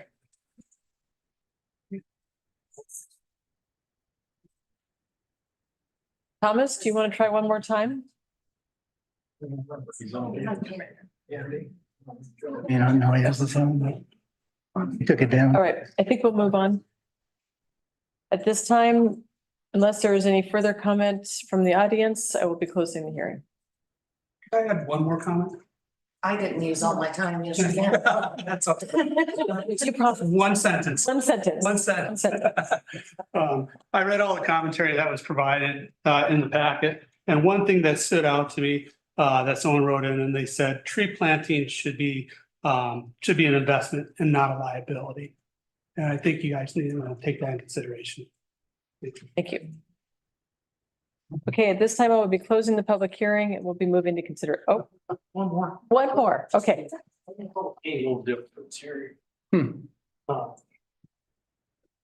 while I'm walking. PO Box 162, Kent Beach, Oregon. So I know you guys are talking about lots and lot sizes and stuff like that. I don't have that problem. I have a large lot with lots of trees. I live in the forest on 220 East Surfcrest Street, and I border the woods. Something you guys got to consider too is I don't have a lot of money. I work my butt off just to keep my house. And I love my forest. Back in 2007, when we had our huge storm, I lost 27 large trees, and some of them fell on my house and damaged it. And even though that happened and I cleaned up the damage and all that stuff, I allowed the forest to regenerate, and it's doing that very well. I have hundreds of trees growing up since then, and I've planted other trees in its place, but I consider myself the owner of the property, the steward of my trees and my forest. And I need to be able to work that forest, whether it's looking at what trees are coming up, which are healthy, which are damaged, which are, need to come down. And it changes all the time. Every winter we have huge storms. I have wetlands next to my house. That's where the significant part of my forest is. And things can change quickly. And I need to be able to do stuff. I can't afford to go through a permitting process and pay the fees. I just can't afford it. So what does that leave me to do? I understand you guys are trying to work with people with small lots and stuff like that, but there's also guys like me that I'm just a guy, working and living. And I have a forest and I have to work it. I have small trees. I have large trees, 100 feet tall, large diameter, small diameter, everything in between. But the majority of the regrowth from 2007, they're at the point right now where they're less than 6 inches, but they're gonna get bigger. And I need to start thinning them out to give the best trees the light that they need to grow strong, mature. And how am I gonna do that if I have to go through a permit process every single time? I can't afford it. I do the best I can, but I think you guys should all consider that too. We don't all just live on oceanfront with a beautiful big tree on there. Yeah, I got every kind of tree. I got redwood, Sitka spruce, hemlock, alder, sequoia. It's all on my property, but I have to maintain it. And I have to maintain it a lot. So just to put that input in there for you guys, don't make it too expensive for us little guys. Okay, Thank you. thank you. All right. We are now closing the public hearing and we'll move to consideration. I do notice that we did have a request for continuance that was emailed in by Hannah Bouchard yesterday. So I'm proposing that we assume we need to do a continuance, but that maybe we take this time to do some discussion that could guide the next step. Maybe we can spend some time talking about the input we've received and what might be the most appropriate items for the group to work on to do that. No problem. That sounds good. Point of order on that, Chair. It would be awesome if the next time this occurred, there would be a link to that specific document made available on the city's website. Sure. And I think that it will always be a part of the packet. We'll ensure that it's there. It's like page 97 of the packet. It'd be great if there was a link. I will leave that to Steve and Robert. Yeah, we'll probably continue to do what we do. Yeah. We'll put a separate package aside. We can take a look at that. If you do another mailing, maybe put a link in there. There will not be another mailing. How we would move from here on out, the mailing we're required to do as far as the initial evidentiary hearing. This is the initial evidentiary hearing. It's going to be very important for everyone to continue to watch the website, make contact with the planning department. However you'd like to do that so that we can keep you apprised of the situation. What we would do is, because we haven't set a date certain. Bit of order here. Oh, all right. Carrie, is there something you'd like to add? 2 points I want to make. First, this is not a quasi judicial hearing where a request for continuance is mandatory. Okay. So the planning commission is not mandated to continue tonight. I would urge you to continue because I don't think that it sounds like anyone's ready, but I just want to make that point that the automatic initial hearing continuance requirement only applies to quasi judicial and not legislative. The second thing I want to say is that I would urge the planning commission to identify a date certain for a continued hearing for this so that the city does not have to notice again. Even if it ends up not being the date in which you take this up, we will put it on the agenda for that continued date and advise the public at that continued date what's happening. So folks do not have an obligation of checking the website regularly to see if the city's going to take this up. I think the planning commission tonight, if they're going to continue, needs to identify a date certain that they will take this up again. But that doesn't mean you're going to necessarily take testimony or necessarily move it forward. Then we just need a date so that people know when they can come back and learn more. Thank you, Carrie. The only comments I have with regards to that is I don't know that we have any certainty in terms of when that date is going to be. Well, based on these conversations. So I guess if the plan commission wants to have that, I don't think we have any problem doing another notice. That's what we had to do for the wetlands because we had no idea as to when it was coming back. So that's certainly something that the plan commission can talk about as far as a date certain, but I don't know when that is and what the expectation is. Let's first have a And if you can't conversation. identify a date certain, then we'll have to do another Measure 56 notice, which is fine. I'm just saying those are the two options.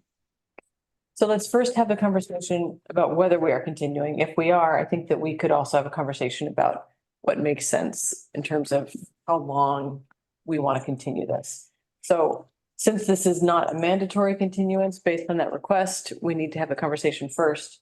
Do we all agree that this should be continued, or does someone feel that this should be completed tonight? I don't think it needs to be completed. As I recall on the wetlands, we had 2 or 3 public hearings before we got something that everybody could agree with. So my anticipation was that we'd be meeting again. I don't mind, in my opinion, setting up the next meeting, but I don't know what's on the docket for right now.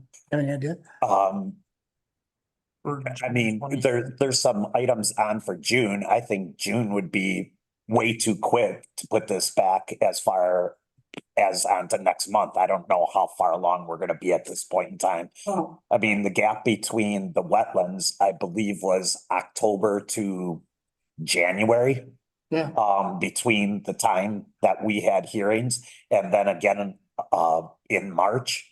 So there were a number of different hearings and that was all based on just kind of, you know, getting a draft, having conversation, having discussions like this, putting another draft together. So, You said something else, Steve. Did you say you didn't mind putting another rule? we don't have a problem though. You know, I'd have to talk and see, you know, with the attorneys, whether or not we'd have to do another measure 56 or not. I know we did on the wetlands for, some of it. But after that initial evidentiary hearing, we were just, providing publications and notices in the paper. So, I don't think there was any additional measure 56 for the wetlands. right. There was just one. There's just the. We could have held open the record and met with them. Was it really October to January? Yeah. So I just don't know how quickly everyone's gonna get together. Well, let me, Can we set, maybe decide, is it, if it's not June, is it July or August? It would be good, a deadline, so. We certainly could, choose, because we know the meetings of, the dates of a meeting, and we could put it on there just to, I think that would incentivize the group, having a deadline to do some things, as well as informing the public where they know what date that would be. So there's some, that makes some sense. So let's talk about what seems legitimate, given the amount of feedback we received. Do we think 2 months is a reasonable amount of time to do a major revision? yeah, I think a month. I think we could act within 4 weeks. I don't know that it'll be as clean as everybody. I mean, don't expect miracles. It won't be the final product, but we'll be close. I think 6 weeks. Closer, so I'm a little uncomfortable with 30 days, which is kind of what, but I could say 60 or, even 90, but I think 60. So what if we look at the July meeting? That's what I was gonna suggest. If we set a date certain to review back in the July meeting, that gives the group essentially 6 weeks or 4 to 6 weeks to put it together for it to get into the packet. It also gives, I guess you're right, it gives the other housing stuff an opportunity to Yeah. progress so So that. let's do July Maybe 25th. See how they go. integrate a little of that or anticipate a little Yeah. of that. There's been a couple of suggestions that maybe this should be a lower priority. I don't feel like I want to lose momentum we've got right now. But there is a lot of things going on in the city right now. And I guess we just need to be aware of that. Since we've got the comment now, it seems useful to keep moving on a process so that that conversation can continue rather than getting lost. So my suggestion would be that we return July 25th. We'll have a conversation tonight just to summarize what we've heard so far. Continue to July 25th and keep the record open so that there could be further public testimony at that time. Sure. I think that That sounds Yeah, I like that. Aaron, would you be okay with that? Yeah. Okay. So we've addressed the continuance issue. We're gonna come back July 25th. We'll take public comment further. How about if we address some action points that seem like that will be the top priority? Yeah. So I don't know if anyone else has thoughts, but I could. I'd be interested in everybody else's Yeah. thoughts. We've been sitting here. Yeah, so I've typed up a handful of things as I was reading through it that some of them were mentioned in the public comments. I kind of tried to put my stuff together before I read the public comments, but it's kind of exciting to jump forward to the public comments you already have. Some of the things that I noticed, the prohibition on topping trees in every instance except for damage to trees. PP&L sending the comment to us about theirs. It's odd that was right out of the old code. Yeah, we saw. Well, the old code doesn't have a prohibition on for utilities though. it's, General enough that it covered them, but yeah, anyway, I saw that too, and we need to fix it. yeah. Let's see. I had a concern about, the appeal process for, stuff, and I think that was addressed in some of the public comments, appeals for, tree applications that are approved and then being able to be appealed. There was that was one of the concerns I had that was brought up. There was the retention of stumps outside of the building footprint. I had some concerns with that.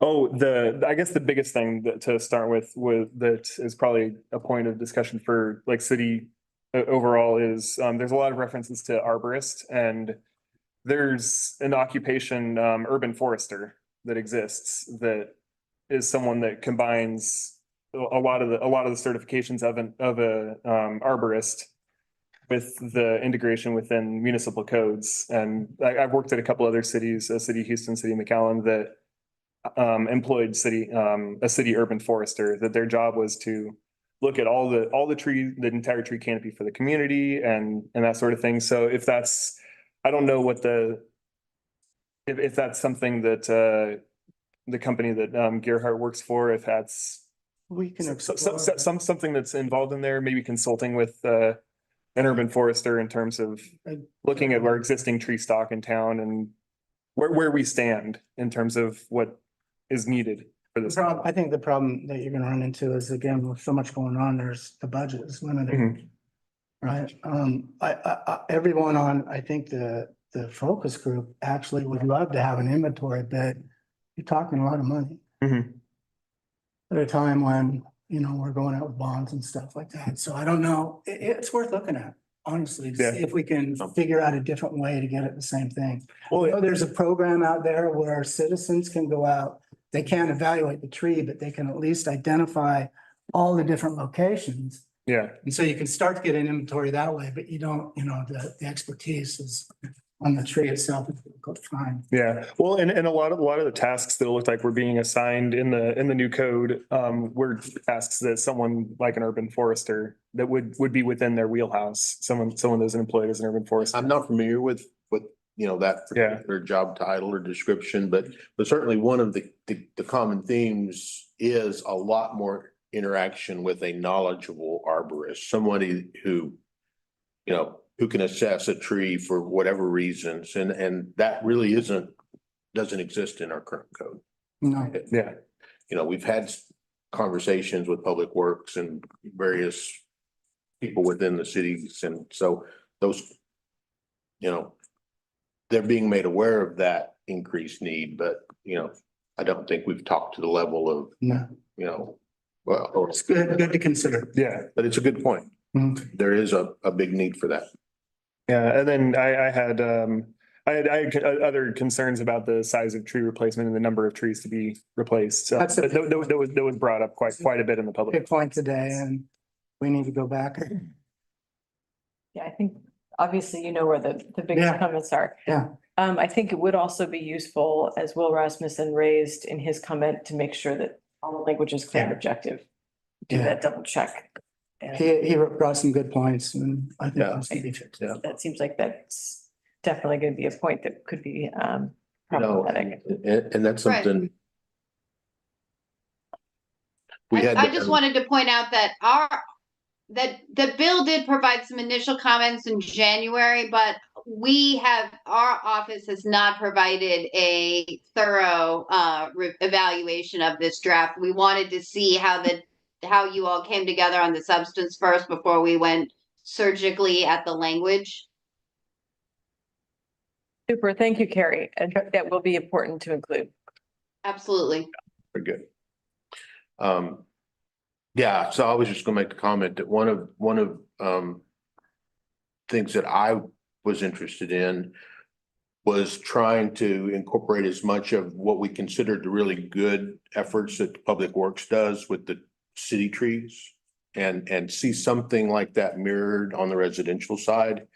But as Bill pointed out to us very quickly, on the residential side, that's where all this clear objectives, stuff really became important. And so we've at least been aware of it, but it'll be good to get the final report. Right. I personally think it'd be helpful if you're going to have a fund where whatever the value is that is imposed per tree, there's a little more detail about how that's administered, how it's used, because I think it is right now pretty vague. Right. So I would like to see that nailed down better Okay. personally. Mhm. Aaron, did you have any comments?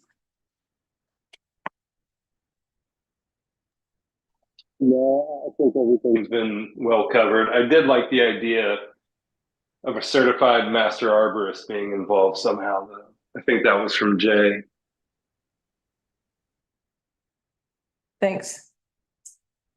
Is that, I can't ask him. I wonder if that's the same thing as an urban forest. I think it's different. I think it's different, but I think a urban forester frequently is a master arborist. I think it's. Probably the Right. same. And my understanding is that a certified master arborist is, the top level, the creme de la creme, the above all others in that field. That might be something to clarify. Sounds like it. What is Right. that certification exactly that's expected? And what do we need or desire? Right. Yeah. Yes, right. And its budget ramifications. I was just gonna say, and who pays the bill? Absolutely. And that's a legitimate concern. Were there other comments or feedback that we want to address so that the group can do some revisions? I think the public covered pretty much it was very, very thorough in terms of covering concerns that I had. I think the mission statement for the group was it 5 intended things that you wanted to do. I agree with pretty much all of them. Codifying a way to for the removal of trees, removing certain criteria such as landscaping. They're expanding roles of the city arborist. I don't so much agree with the tree fund situation, but mandating the replacement of trees, that's a tenet of this thing that I was very, very in favor of. Because right now you see 141 from the list, 141 with only 30 of them being replaced. This year. Yeah, this year, yeah. I don't really like the tree fund idea, anyways, but if we can narrow down some stuff to talk about, I don't like giving City power. Yeah, I just don't like pouring more money into the city when we could be doing other things, especially I can't afford any of these things that we're talking about here. Any of these fees, and my property isn't big enough to put that many trees on. So I would end up having to pay these fees that I can't afford, so I can't do anything. Yeah. So that's. Yeah.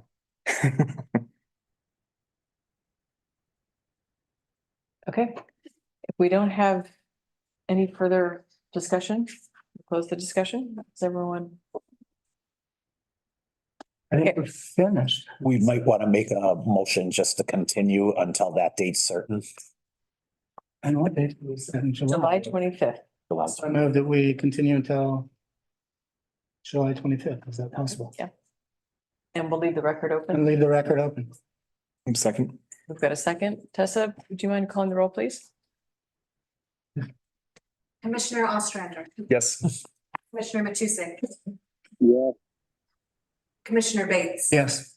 Commissioner Sinclair, Yes. Commissioner Moritz. Yes. Can I just make one comment? Sure. So basically what took place is there's gonna be more discussion, and the Plan Commission put the next meeting date as Thursday, July 25th, when this matter will be brought back for further discussion. So in the meantime, if people have anything else they would like to submit in the meantime, they certainly can do that. But then the matter will be brought back to the Plan Commission on July 25th. And there wouldn't be any sort of formal notice. It will be on the agendas, on our websites and things like that. But you won't receive the specific letter that you received this time. So that was the reason why they continued it, was to give a date certain that we'll be meeting next. So that Thursday, July 25th is important to remember, and you can always contact the Community Development Department. Can I ask a question there, Stephen? I know one of the comments we got today was kind of like 7 days to look at things. Is there any way for that meeting that we could, if we're ready, that we could get that particular bid out on that page 2 weeks in advance? We can see what we can do on that. If it's ready, I think there's something that we might be able to do to get that out ahead of time. All right. Oftentimes things are coming down to the last minutes, and that could be something. So, if, you know, typically what we do is we have to have it out 7 days prior. If we get it ahead of time, we'll certainly do what we can to get it out prior to that. But that's gonna be dependent on us receiving that. Oh, absolutely. Absolutely. It's on us. Okay, let's move on to informational items. We've postponed item 7, so we're on to tree report. One moment here. while I bring Haven't had enough. Yes. Now the tree report for the month of April. A total of 6 trees were removed, 2 of which were hazardous, 1 was dead, 3 were related to construction. Of those 6, a required replanting is 6. So that is a 1-to-1 ratio for replanting. Great report. And do we have any items to go to the order?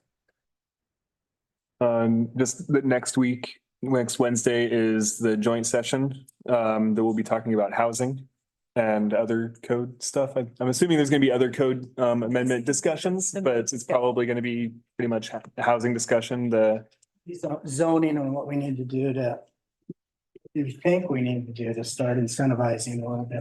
for housing, correct, yeah. And I will hopefully be able to at least be online. Are you traveling? I am traveling. I'll be in Bend, yeah. So for those who weren't aware, Marcy was there was a housing focus group. We did kind of a 3-day charrette, talked different sites. Had a lot of good conversation about some of the tweaks that could be made to the zoning ordinance and efforts to encourage additional housing opportunities, kind of like some of the ones this evening that required variance that maybe wouldn't at a future date. So lots of good discussion from, you know, large sites to redevelopable sites to you know, how do we maintain kind of village character, yet providing some of these housing opportunities that we're all talking about. So a lot of that conversation that was had that week will be discussed at Wednesday's meeting. And I'll add that the incentives, trees were included in that discussion as one way to develop incentives to get housing. So, Well, lots to look forward to. yeah. Absolutely. And thanks for those who participated. Yeah, that was great. Thank you all. All right, this meeting is adjourned. Thanks. Right.